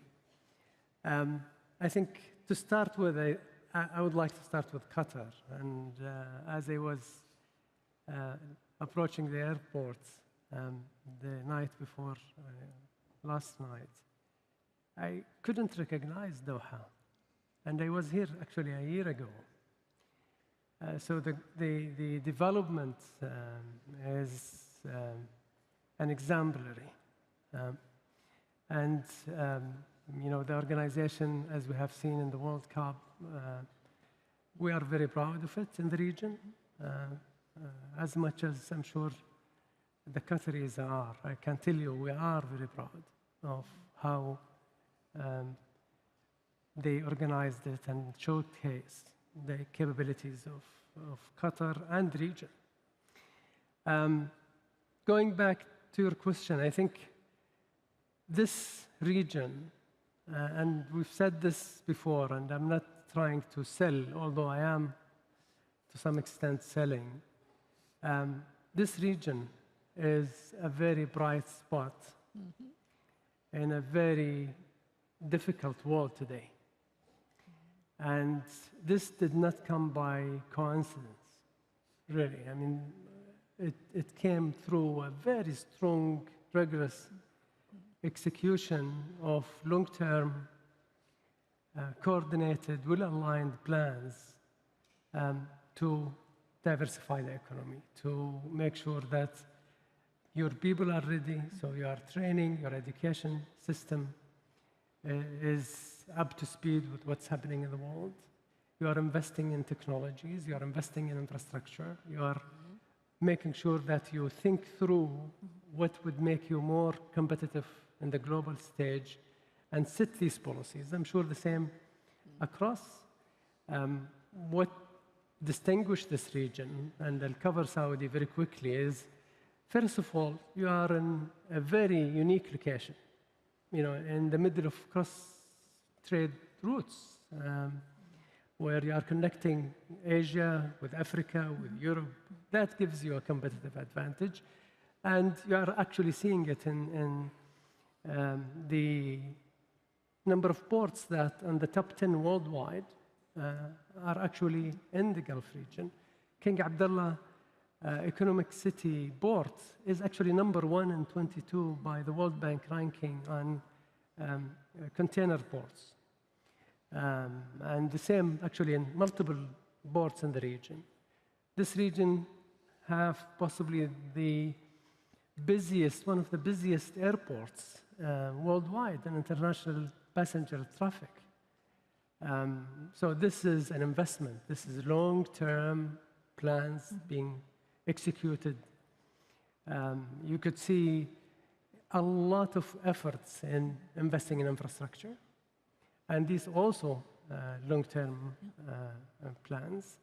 And we are not keeping it to ourselves. Actually, we are trying to make sure that the wider region, not only the GCC, but the wider region benefits and see a role model in the countries of the region in terms of reform, in terms of taking long-term approach to their diversification drive, in terms of actually looking at their people and their prosperity. Saudi, and I'll close with that, Saudi has been growing very strongly over the last few years. Last year, we were the fastest growing economy in the G20. We ended up with 8.7, but what is really even more important is the non-oil economy grow by 5.4 last year and 5.8 this quarter, first quarter of 23. Unemployment is the lowest ever. Employment in the private sector is the highest ever. Women participation is at 36%, which is double what it was 5 years ago. So a lot of things are really working for this region. Mr. Al-Kuwari, of course, this is something that a lot of investors are pointing to. With economic richness, influence also comes great responsibility. What do you think is the main challenge for Qatar and the region in coming years? Yes. Well, first of all, I would like to thank His Excellency Mr. Al-Jad'an, for participating in Qatar Economic Forum. Actually, I'm so happy to see 4 Saudi ministers, coming to this event, which is a strong statement for the exceptional relationship and the partnership between Qatar and Saudi Arabia. So thank you, Mr. Al-Jad'an. And definitely this is also a show of GCC unity, I think, which is very important, So great having, and of course, strong welcome for Her Excellency, Kristalina, the IMF director, and, we had a very important announcement we made this morning, with the IMF, which is, shows also our partnership and also our contribution to the multilateral organizations. You know, just to add in what His Excellency Al-Jad'an was mentioning, you know, I think, you know, people are paying attention to the region now. I mean, I think, you know, it's a different view and everything. And there are many reasons for this. And I will speak, first of all, about, you know, Qatar. Like, you know, we just delivered a mega event, a very successful mega event, which is the World Cup FIFA 2022. It was a strong, you know, statement. It was a very important event. The whole world was watching, and, you know, it was an excellent delivery. It was successful. I would say the best, the most, the smoothest, the easiest, the most technological, the most, and this is with the statement with everyone who participated, whether physically or through, you know, the media. So this shows the change, you know, itself, you know, by this region. You know, I mean, to see a country in this region to be able to deliver, you know, such a good event, you know, in such way, you know, I think this is, you know, this is a statement in its own. We have many advantages here, you know, and I think very important where we see, you know, this region. I mean, the best infrastructure, the best set of infrastructure. His Excellency mentioned the ports, you know, airports, you know, logistics. Location of this region is in the middle of the world, you know, I mean, east and west. We have, you know, energy supplies. You know, this region is playing a very vital role for energy stabilization, you know, energy supply stabilization, both in price and quantities, you know. And now we can see this role is more importantly and being viewed now more, you know, in a way like where this region can play a big part. Strong economies, you know, strong performance. I mean, going from Saudi to Qatar to UAE to you know, Kuwait, Bahrain, Oman. I think we see strong economies, strong GDP growth, strong non-hydrocarbon GDP growth, low inflations, or under control, I should say, under control inflations. So this is another reason why this reason. Again, and the environment. You know, the business environment here has, I mean, the countries have really invested in making an easy and business-friendly and FDI-friendly, you know, environments here. And it's not something overnight. It's been really a result of a long-term plan that, you know, we started many years. And that's why you see the evolution in these economies really so strong and so quick and surpassed many advanced economies. So I think this region now, and you know, and speaking here, I mean, where we sit here, Qatar Economic Forum, I mean, we're not only talking about, you know, GCC, but what the GCC can play and contribute to the whole world. We are living a very difficult, you know, environment. You know, global economy is really showing huge, you know, challenges. You know, whether it comes GDP growth, whether it comes, you know, to the inflations, debt, you know, being able to pay debt, and we believe. And if you look to the whole world and you look to the region here, it's like it's two different worlds we're looking together. But we believe like we can contribute and we can add, you know, to the other, you know, I mean, and play a global role. And we have seen this, you know, I mean, Saudi Arabia through their, you know, presence in the G20, we can see the, you know, the big role they play. Qatar, you know, its position and its, you know, smaller country, we are also very active, whether in the politics or in the economies, you know, we have been, you know, very active. So it's a different world now. And the GCC and this region really is really playing a different role. They are, you know, pulling their weights, you know, together, and we see opportunity in the futures. You know, I mean, we see the visions being put in place. We see, you know, the diversification plans, you know, the openness plan for the economies. I think we're going to be even, you know, doing better. Thank you so much. Managing Director, when you look at the economy is extremely difficult worldwide. So what role do the GCC countries have? And in general, you're also working in partnerships. I know you've just announced something with Qatar. So what kind of partnerships are you working on in countries to help maybe neighboring regions? Well, let me start by congratulating Qatar for the World Cup. At the time when the world is more divided, you brought everybody together. It was a celebration of global unity. Thank you for that. this region plays a tremendously important role. First, for energy security. We have seen how an eruption of a war could put the world economy in danger. Just the fact that these countries, especially Qatar, in terms of gas, have stepped up to bring more calm in the energy markets, played a role to stabilize the world economy. Secondly, what we see in the Gulf is a remarkable determination to pursue reforms.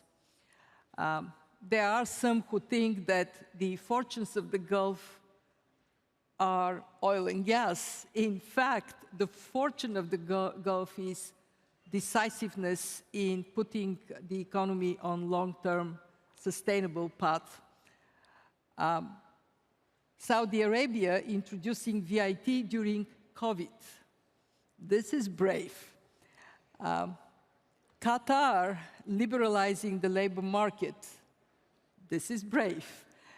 And what I see from where I sit is that their international engagement is also a platform to export the value of reforms.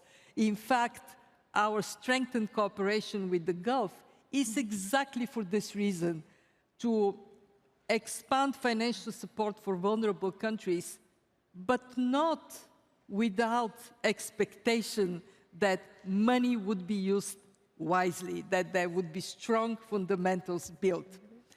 I also want to express admiration for what has been for many years a recommendation from the IMF that is being taken to heart, and it is diversify. So here is an interesting fact. The world economy is slowing down.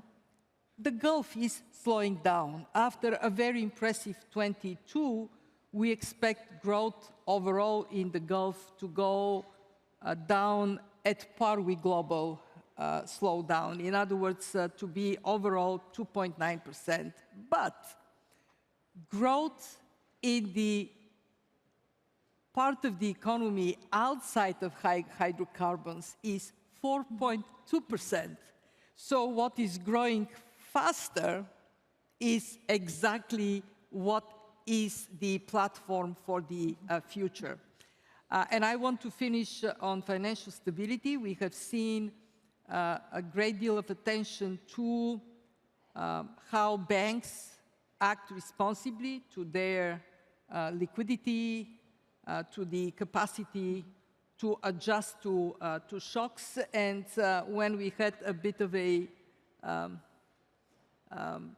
unfortunate development in the US and in Switzerland, that did not demonstrate here because of that commitment. Now, I want to finish with a very strong plea.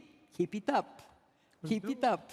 You cannot, in a fast-changing world, you cannot sit on your successes. You have to work for the future. Thank you so much. Mr. Al-Jannah, how are you planning? How are you planning to spend Saudi Arabia's budget surplus?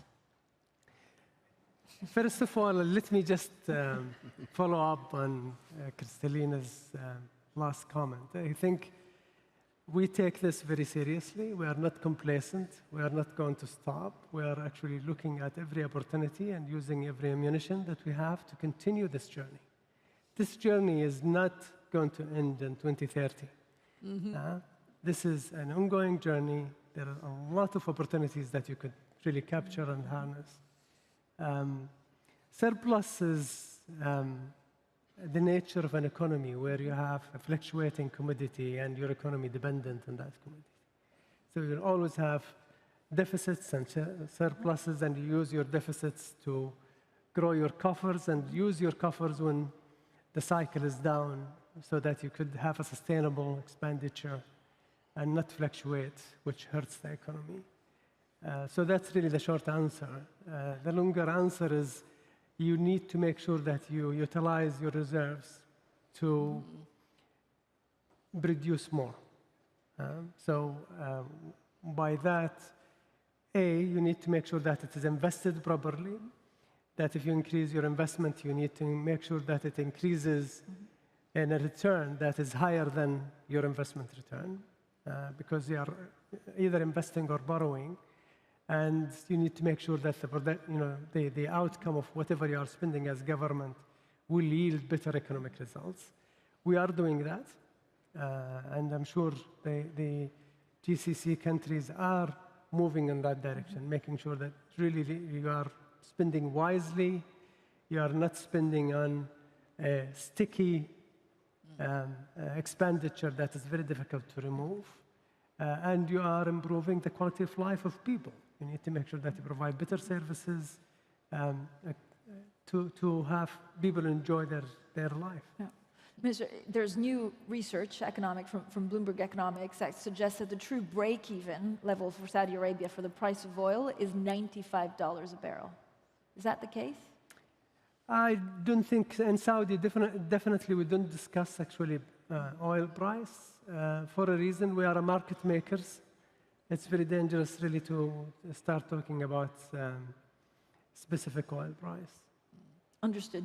Minister, how are you spending your budget surplus? And actually, are there any plans to issue debt? Yes. Well, I mean, first of all, I mean, I should thank, Kristalina for the nice words. And, again, I will say, yes, we take the work seriously. When we are doing good, it's worrying us more than when we are doing, bad. So because when you are doing good, this is how we maintain it. But I want to say something.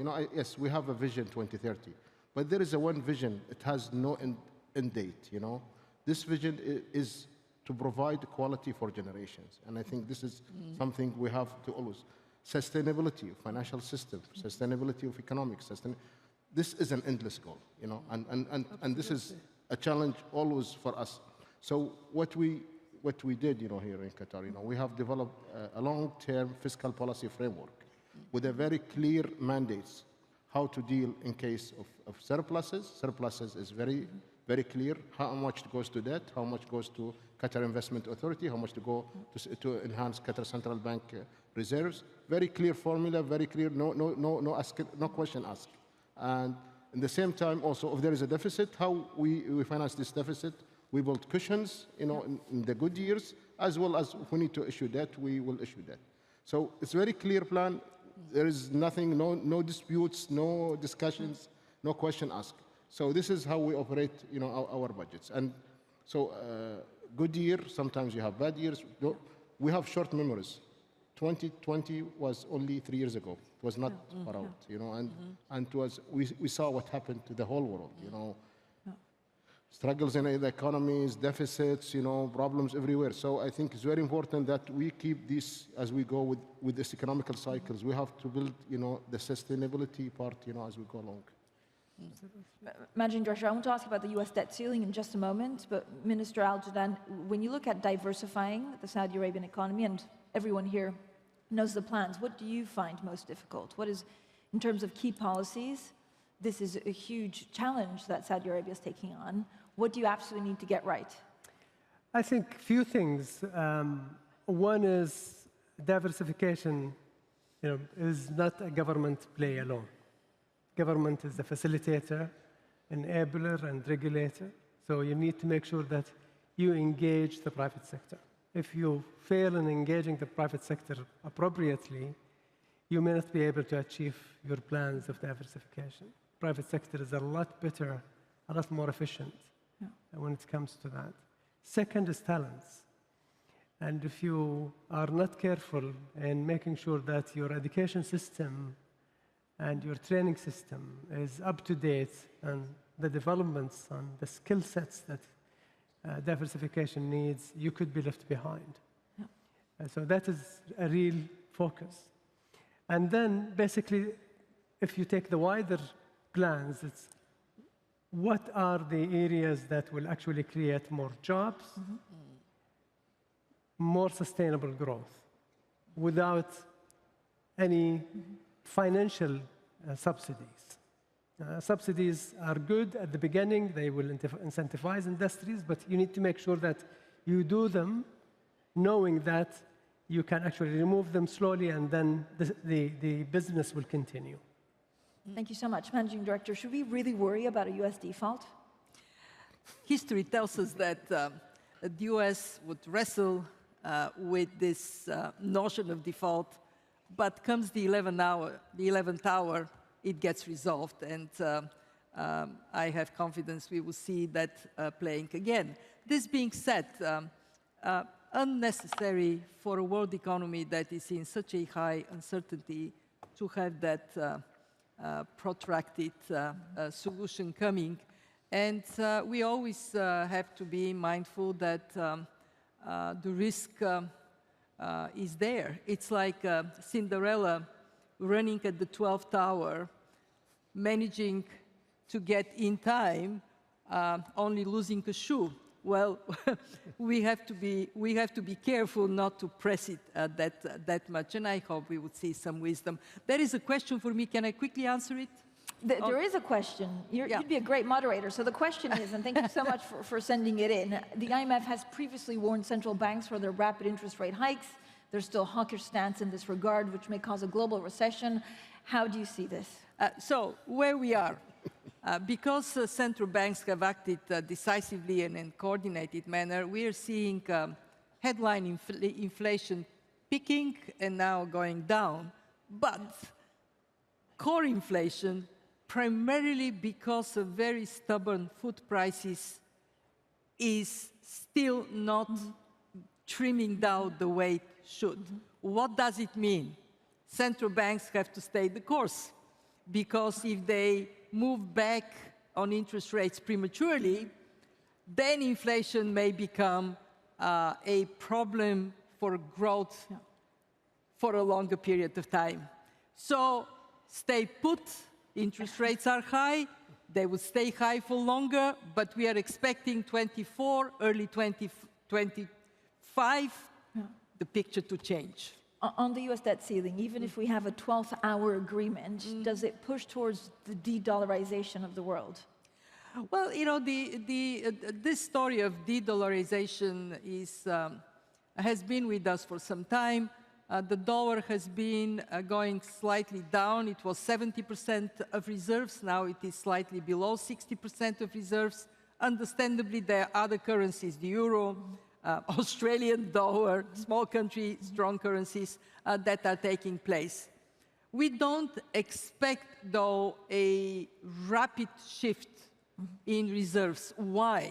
Because the reason the dollar is a reserve currency is the strength of the US economy and the depth of its capital markets.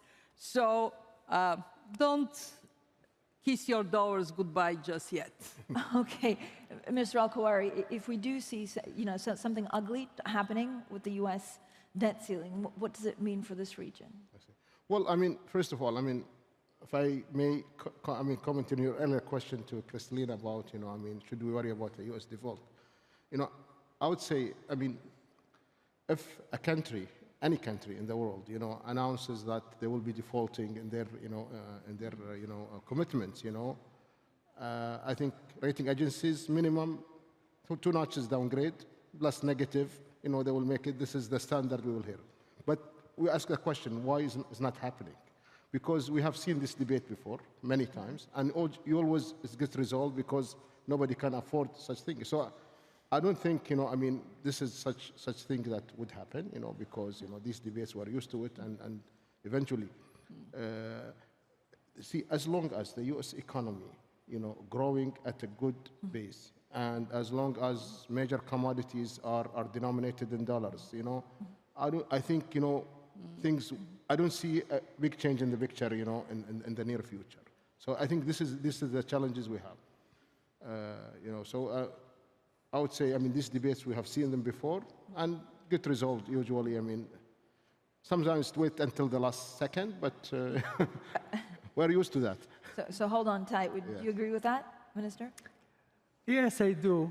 I do. I would just say that I hope wisdom would prevail and would prevail sooner. it is not easy to play with the international markets. Yeah. And when they catch a cold, everybody will sneeze. So we just need to be careful. So the sooner, the better. Yes. That is the conclusion of this panel. Absolutely. Thank you so much for a great conversation. Thank you. Thank you. Thank you.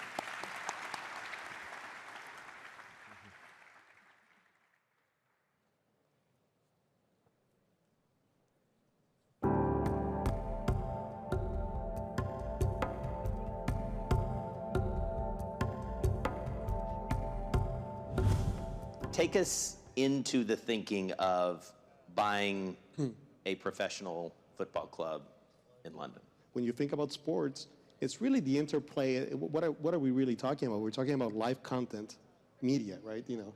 And how to monetize that media depends on some of the things that we're talking about: technology, data, right? Trying to understand consumer behavior. So we thought, essentially, so now go back to kind of, Chelsea, we thought we had a really interesting opportunity to buy a business in a very unique situation. Are you looking to raise any money? Are you doing a fundraising? We're always focused, on investing in the company and the product, and we're in a great position. We have an incredible ownership group.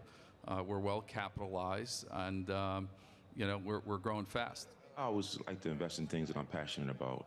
If you're passionate about something, you'll be invested in it, you'll commit to it, you'll study it, you'll understand it. And this is what I am in pickleball, and all of my partners are the same way. We're invested and fully committed to not only making the Arizona Drive, our pickleball team successful, but the league in general.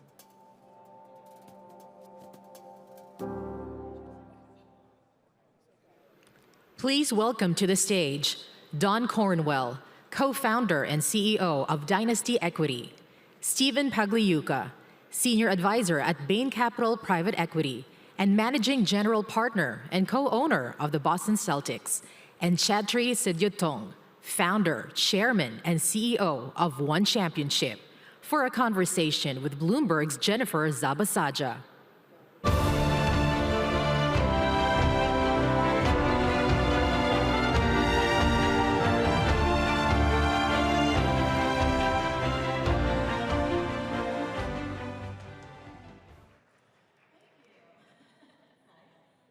Sports, right? We have a lot to talk about.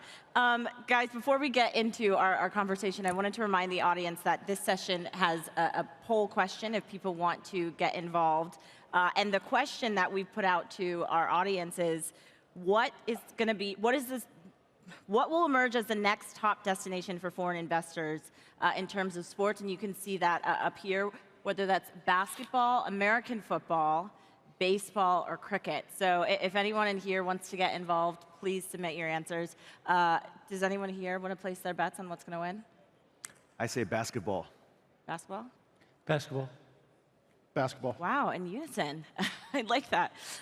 Okay, let's get into this, because this session is called The Business of Sports. I think everyone knows that sports has always been a business, but when did it really turn into, I think what Don, you called it, an asset class? What was the catalyst for where we're at right now in terms of the business of sports, the industry?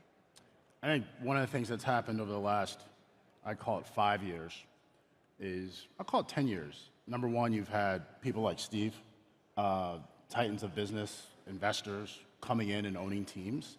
I think that's turned on a light bulb for many people to say, this is something we need to pay attention to.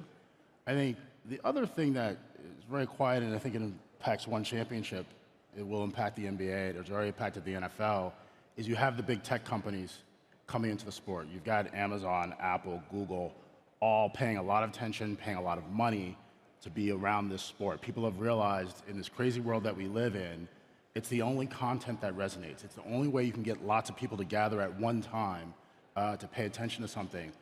Combat sports benefits it from the main tentpole events. The NBA, we're seeing it right now. People are waking up here at 3 in the morning to watch the Celtics win last night or this morning. And I think that really impacts how people think about the asset class as something that they want to be close to. Yeah, and I'm glad you mentioned that, Don, because I should have said, Steve was up early this morning because the Celtics did win tonight. So I think we should all. Make sure, Steve, you doing okay? Three more. Three more. I know you said you go game by game. Can you talk about, just follow up on what Don was saying? I mean, what's your take, especially considering you are an owner not just with American basketball, but also a European football team? Absolutely. I agree with Don. Probably in the last 10 years, a couple of things have happened. One, television revenues have exploded. Two, technology has allowed people from all over the world to view sports. And so you used to count fans in the millions, now you're counting in the tens of millions, and maybe even with the case of many football teams like Manchester United, Manchester City, you're talking about billions of fans throughout the earth. So technology has really changed that all, and it's the only place you can aggregate eyeballs. And the prices of the franchises have gone up commensurately. So that has brought in outside capital, and prices have almost never gone down of the premier sports brands, NBA, NFL, Premier League Soccer. Prices have almost never gone down, so people see it as a safe, long-term, accreting asset class, and so that's how it became an asset class. Chatri, jump in here, because one championship is sort of a new entrant into the business of sports. Do you think there's room for your league to create even more valuations in terms of what it is that teams and players themselves are able to make? Yeah, definitely. If you look at the power of sports, especially at scale, when you're one of the world's largest sports properties or sports teams, they are literally, they become monopolistic, where the fandom ignites entire countries and the entire world. And how many businesses can do that, on the spot at live, at 9 p.m., per what Don was saying. But at the same time, the asset class, just does not go down because there's a constant supply-demand imbalance. If you look at the number of billionaires and millionaires created every year, but there's only one Dallas Cowboy, there's only one Boston Celtic, there's only one championship. So that supply-demand imbalance is equivalent of people ask, why is Mona Lisa worth $2.7 billion? It's just a painting, but it's a supply-demand imbalance just we have in fine art. But sports, if you line up all the different potential asset classes, starting off with, T-bills, and you work here all the way. Sports is definitely the highest performing, most resilient asset class in terms of returns on invested capital. It's compounds at 20–30% a year. Again, it's because of the scarcity value, but the long-term supply-demand imbalance of investors and buyers of these properties or these teams, coupled with the fact that there is a technological shift of Amazon now, of all these big tech players, Microsoft or Google or Facebook, understanding that sports really ignites, if you want to capture the millennial and Gen Z audience, live sports globally is the way to do it. So have we reached peak then, or we're going to keep going? Day one. It's literally day one. It literally is that. We see it on our numbers. I get all of our key metrics, viewership numbers, or on TV, on social, on digital, et cetera. And literally every week it's a hockey stick by country. And it's never ending because when you take a look at sports like soccer or combat sports, those scale globally. Because if you think of a matrix, okay, x-axis, y-axis, rich man, poor man, and across geographies. If you turn the volume off on combat sports, you will still be entertained and you'll know who won, who lost. Same thing with soccer. But most sports are too complicated, like tennis, 40 love, tiebreaker, American football, 3rd and 10. What does that mean? Right? So the more complicated... Basketball is pretty easy, though. Yes, no, exactly. That's why I say basketball is going to be there. But the global scalability of a sport is tied directly to how simple the rules are so that people can understand it, the layperson can understand it. And again, that's why I say soccer and combat sports are going to be the biggest sports, or continue to be the biggest sports in the world. I do believe in, as well in basketball. I think those three sports, for sure, are going to dominate next 5, 10, 15, 20 years and beyond. How much is, Steve, players tied to teams? Because with increasing valuations, we're seeing salaries, shoot up more than I think I'll ever make in my life. But then some players don't have to necessarily be loyal to the teams, right, if they're not happy with it. Is that going into sort of your thought process as an owner in terms of how much are we investing into someone or the team itself? Well, the NBA has a very unique relationship with the players. It's really a partnership. So the players are guaranteed around 50% of the revenues, and the owners are guaranteed around 50% of the revenues of the league. So that's why it's been such a pleasure to work with the players, because we're incented, lockstep together, and you haven't seen a strike, and the NBA players are some of the highest paid athletes in the world. So that partnership has worked very, very well. I would also go back and say that it used to be that the players were, maybe the team was paramount and the players were secondary. Now the players are entities in their own right. Yeah. And so that has also brought us parity throughout the league, and someone who plays in Oklahoma City, a smaller city, versus New York is still getting global exposure because of Twitter and Facebook and all the technology that's out there. The players can kind of take control of their own persona, and that's been great for the players as well. Income outside of the money they make, which is very substantial from the league, they're making money on shoe deals and promotional deals and commercials, as you've seen as you watch these NBA games. So it's been a really great run for NBA players and NBA owners in lockstep for the last 10 years. Wow. And do you think that's going to continue, or is there a point where maybe, dare I say, the players have more power than the teams themselves and the owners themselves? Well, I think it's really a shared responsibility, because fans are who are loyal to the Celtics. We have a global fan base, and so they will like the Celtics probably no matter what players we have, as long as we win. And at the same time, we want to keep our great players around as long as possible. Bill Russell's a famous Celtics figure. Paul Pierce was his whole career at the Celtics. Some Celtics fans here. Wow, There you go. Celtics fans here. Lakers fan. But we had Shaq on the Celtics for a little bit too. So it's a balance, and so the teams are great brands in themselves, and they enhance the players, and the players enhance the team. So it's kind of a virtuous circle. Don, I saw you nodding there. Can you jump in? What do you think? Yeah, I love the idea that these players have, as Steve talked about, a real brand. And that allows them to be a marketing machine, which accrues back to the teams in the leagues, right? So when LeBron James is talking about Taco Tuesday, right, and that shows up on your TikTok or Instagram, your brain thinks NBA, right? And it reminds you, oh, maybe there's a game tonight, right? And I think so much of what sports is doing now is they finally figured out a way to get to where the fans are, right? For a long period of time, we as fans sat on our couch and we had to go find the game, right? We had to figure out it's on channel, whatever it is, to find the game that we wanted to watch. Now, sports leagues and teams have figured out how to get into your phone. And having a LeBron James or any star celebrity on your phone saying, oh my God, it's Taco Tuesday, I gotta go to the game now. That reminds you, I click a button, I'm in the app, and I'm watching the game. And I think it's this ecosystem of connectivity. Look, the fans have always been there. There's been, from the beginning of time, people have loved sport. And we're just now getting to a point where all that passion is actually able to be accessed by the teams, right? They are actually at a place where they can reach in a one-to-one relationship with their fans. That creates opportunities to provide a better viewing and experience with them, right? If I'm somebody that wants to consume sports 20 hours a day, it used to be I couldn't really do that other than just listening to talk radio or talking to my buddies. Now all of a sudden I can have an interaction and a relationship with the Boston Celtics that's unique, and they can, I can look at stuff all day. I can look at practice video. I can buy stuff. I can buy NFTs. I mean, there's all sorts of different things I can do. Merchandise, as we talked about before.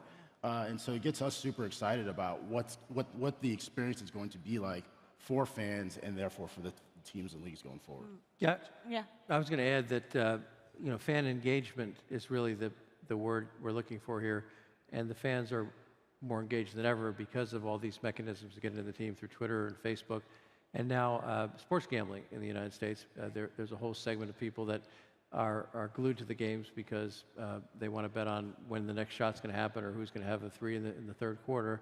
I was watching the game last night. They have it on the screen today. I think DraftKings or someone, you can make certain bets as the game goes on, and that's again increased engagement. So all the ways the players and the teams, reach the fans and have more time and eyeballs, that really creates value for the players and for the league. Chatri, I want you to jump in because we were talking earlier about fans, and you were recently in Colorado in the States, and you said you were pleasantly surprised. I was shocked. You were shocked by the fans that were out there for one. How do you think you created that ecosystem of global fandom so early on? I mean, was it based on what Steve and Don are saying? Yeah, here? we were very lucky. I was just telling Don earlier too that if you chart the growth of one's viewership metrics around the world, and you chart it with the number of smart mobile devices over the last 11 years, and you chart it with social media and digital media, literally it's lockstep. We got very fortunate in that we very early on bet the whole firm on social and digital. And the world is obviously globalized more than ever before, digital economy. So you put out a piece of content, it can go viral all over the world if it's a good piece of content, if it's good action. And what was very surprising for us is, just several months ago, even before the US event, we had a Chinese athlete versus an American athlete going for the world title. We trended #1 on Twitter in the US, #1 Twitter globally. And in China, we trended #1 on Weibo, Kuaishou, Douyin, which is the Facebook, Instagram, etc.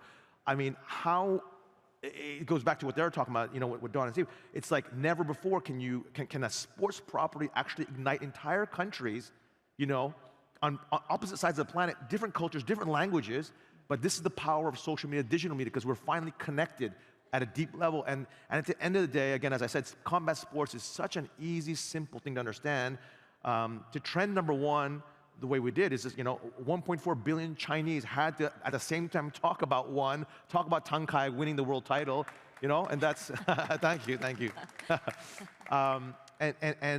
that's the power of creating a fan engagement engine that, again, NBA or LeBron, it's the same thing. It's the same DNA. Again, we got very, very lucky. Steve, before I get to questions, I did want to ask, because it's important to talk about the value in women's sports as well as we're talking about this. I mean, Steve, are you looking at investing in any women's leagues, women's teams? I mean, do you still see a potential growth in it? Definitely, I see large growth in that. With there's been increased interest in soccer. I think the last valuation of the LA women's soccer team is something like around $300 million, which that would be unheard of before. That's more than some of the men's MLS franchises. So it's really growing in interest, and women are David Stern pioneered, starting a women's league a long time ago, and now these things are starting to get traction, and advertisers want to advertise to a broader base, so they're advertising both in the men's game and the women's game kind of in concert. So yes, I see large growth in women's sports. Are you potentially looking at becoming an owner in a? I've looked at several opportunities. We can't talk about exactly what we're looking at, but I think it's an interesting area for sure. Yeah, Don, what about you? What are you looking at? Yeah, absolutely. I mean, for everything that Steve said, if you look at the trend lines around women's sports, first of all, participation, right? There's always been that, but in terms of people viewing, right? I think we saw this with the college basketball championships, March Madness as we call it. Yeah. In basketball, the numbers were huge, and I think we also have in America sports betting legalized, and that does create another form of engagement that people are excited about. Women's sports as content. I think people look at you see the LA phenomenon. I mean, they're selling out a massive stadium on a regular basis for high ticket prices. It's become a cultural thing. And so it makes almost all the sense in the world that the gap should close in the financial outlook of these teams and leagues. I also think that as you step back for a moment, it doesn't make any sense that you've got the men's leagues that are multi-billion-dollar things and the women's leagues that don't necessarily have the support. I like the idea that now we have investment firms that are focused purely on women's sports. I think there are women's sports executives out there that have come to a place where they are driving value. It used to be that the women's sports team was sort of an add-on. Now they're separate things that are in the light of day getting their own focus and attention. I think that portends to end up with a lot of growth, and I think that's a great thing. That's what we need to have. Yeah, and Chatra, you've been strategic too about investing and bringing in more women into one. Yeah, no, definitely. I mean, if you look at some of the biggest names in one, especially in the early days, was like Angela Lee, who is our current atomweight world champion. She literally was the face of one, or still is one of the big faces of one, or Stam Fairtex. We just want the very best martial artists on the planet, male or female, and we compensate them as such as well. It's not about saying, hey, a female should deserve less. So we're a little bit more, how can I say, progressive than other sports might be when it comes to women's pay. We actually don't, there's no distinguish between male and female. It's just about their are they the best in the world? And their drawing power, obviously, it matters as well. So yeah, I mean, if you ask fans around the world who are some of the names they gravitate to, I think it's 50-50 for us, male or female. On the whole, do you all think, because we're in Qatar, we've seen Qatar and other countries invest more in leagues and in sports, private equity, we were talking about that, getting more invested into sports. Is this on the whole good for the fans, good for the sports leagues themselves? I mean, is there a risk that this could potentially, we could lose the love of the game that some people have? Absolutely not. It's quite the opposite. The more you have invested in the team, the more you want it to do better, the more you want it to win, the more you want to see fans. And so that spurs everybody to wake up every day and say, how do we make it a better fan experience? How do we have more engagement? How do we offer more things to the fans to get close to the team, merchandise, experiences, different kinds of programming, different angles on television, statistics, a whole host of things. And so you see as more has been invested and the prices have gone up, you see more and more improving the product. But not everybody is jumping in on that, Don. Well, You're talking about well, I that. would just say, I mean, sort of switching a little bit, 10 years ago, you saw the venture community, from an investment perspective, actually start to support sports-related technology companies. And I think if you sort of fast forward to where we are today, we have plenty of companies that are helping to improve the fan experience. For a long period of time, Silicon Valley ignored sports. Now they're not. And that's capital that's coming from the investment community into the ecosystems. It's not just direct into teams and leagues, it's also into all the technologies that can help make it a better experience. Chatri? Yeah, I mean, definitely. I think this is just the very beginning. I think capital coming in, as long as it's going into the right leagues and teams and companies that they know what they're doing. Then, of course, there is a risk, of course, that there are some younger companies that may or may not know what they're doing, and that is obviously a risk to the capital markets. But it's so early in the game. I just think everyone's going to win. The market is huge. There's 8 billion people. At least I'm speaking from the combat sports perspective. It's now a global duopoly with UFC a dominant share in the West, and we have the dominant share in the East. And I think there's room for a lot more people as well. I don't think that this is a zero-sum game. The market is growing tremendously. Our metrics are growing tremendously, and capital is flooding into the market. And that's why I say even basketball. I think the future of basketball is massive. Do you think you can take the UFC on? Are you attempting to do Well, according to Nielsen, Nielsen came out with the ratings agency for the media industry. They came out with a global industry report of the top 20 largest sports properties by viewership and engagement, and we were number 4, and I think UFC was number 9 in terms of viewership and engagement numbers. We were shocked, actually. The team internally, we knew we were growing very fast, as we keep track of every metric, but we had no idea that the scale we would hit. But again, and that's the same thing. When we went to Denver, Colorado a couple weeks ago, it was our U.S. debut. We trended #1 on Twitter in the U.S., #5 globally on Twitter. Fans, it sold out. I was shocked. I mean, genuinely, I was shocked. We put out a ticket link, an announcement, hey, May 5th, we're coming to America. Within 10 days, 70% of the tickets sold out. And then within 2 months before the event, we were completely sold out. And I'm like, I was like, I can't believe we have American fans. Yes, we're on Amazon Prime, but it's still kind of surreal. We're on halfway across the planet. We're not in America. And so that was very, very surprising to me. How are you differentiated from UFC? Are you differentiating your... Sure. So there's a few differential. UFC is the world's largest MMA organization, so they focus only on mixed martial arts. We're the world's largest martial arts organization, which is we have MMA, we have boxing, we have kickboxing, Muay Thai, submission, grappling. So as the home of martial arts, Asia's been, the platform is bigger in that regard. But also our ethos is truly, I'm a lifelong martial artist. What I want to do is celebrate the values of martial arts. Why do millions of parents send their kids all over the world to martial arts schools? Actually, Don's kids do jiu-jitsu.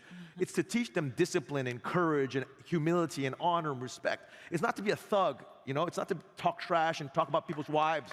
Sorry. Or religions, and our hashtag is We Are One, because I genuinely want, through the power of one, through the power of our platform to unite the world and build bridges, in the same way Qatar World Cup did. It was a phenomenal success, the greatest World Cup in history. They built bridges between all of MENA and the rest of the world and developed deeper understanding and hence more investment opportunities, more business, more partnerships, and the world can become one. And we can unlock all the different strengths we have, country by country or company by company. Is this a potential partnership I'm seeing here? Absolutely. I've actually started this year. I went to a gym near where I live, and it turns out it's an MMA gym. So I've seen this in action.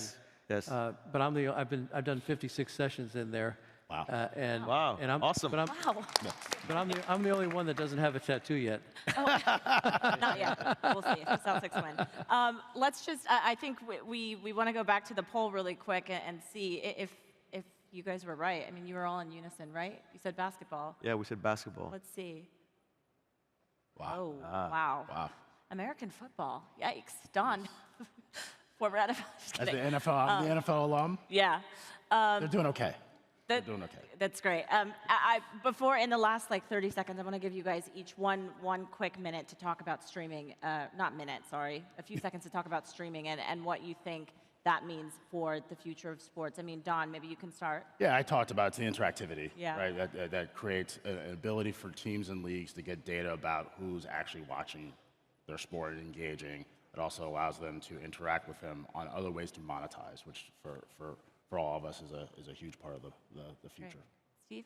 I think streaming is huge because it's really opened up the whole world to all of our sports, and now you can get Celtics games live in Australia, Asia, on the bus, on your phone, directly streamed. So I think it's going to be the next revolution, and just create more fans, and that'll build over years and years and years. So streaming's huge. Yeah, Chachi. Yes, I have the same sentiment. Not only from a fan perspective, digital content now more than ever is truly scalable globally, but also when you take a look at an Amazon Prime, who's our partner in the US, the amount of money they can spend on media rights versus a traditional broadcaster, let's say Fox Sports in the US or an ESPN, that are geo-locked.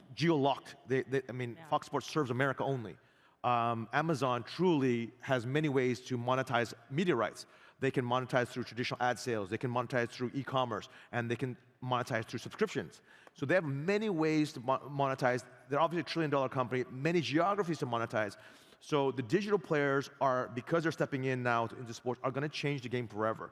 It just blows my mind in terms of the amount of capital that are coming in, whether it's investors or media rights, and the digital economy allowing awesome sports properties to scale globally in terms of fandom. Great. There's a lot to look out for. Chachi, Steve, Don, thank you so much. Thanks, everyone, and everyone watching. Thanks, guys. Thank you, Jennifer. Don't forget your phone. Yep.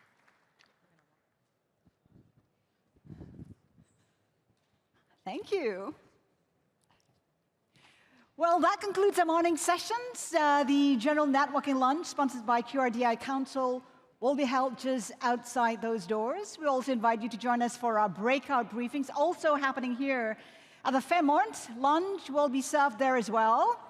How can technology innovation accelerate the path towards prosperity in emerging economies? That's sponsored by QRDI Council, taking place in breakout room 1, and scaling up climate finance, overcoming barriers to green growth, sponsored by QNB, taking place in breakout room 2. Join us back here, 1:30. See you then.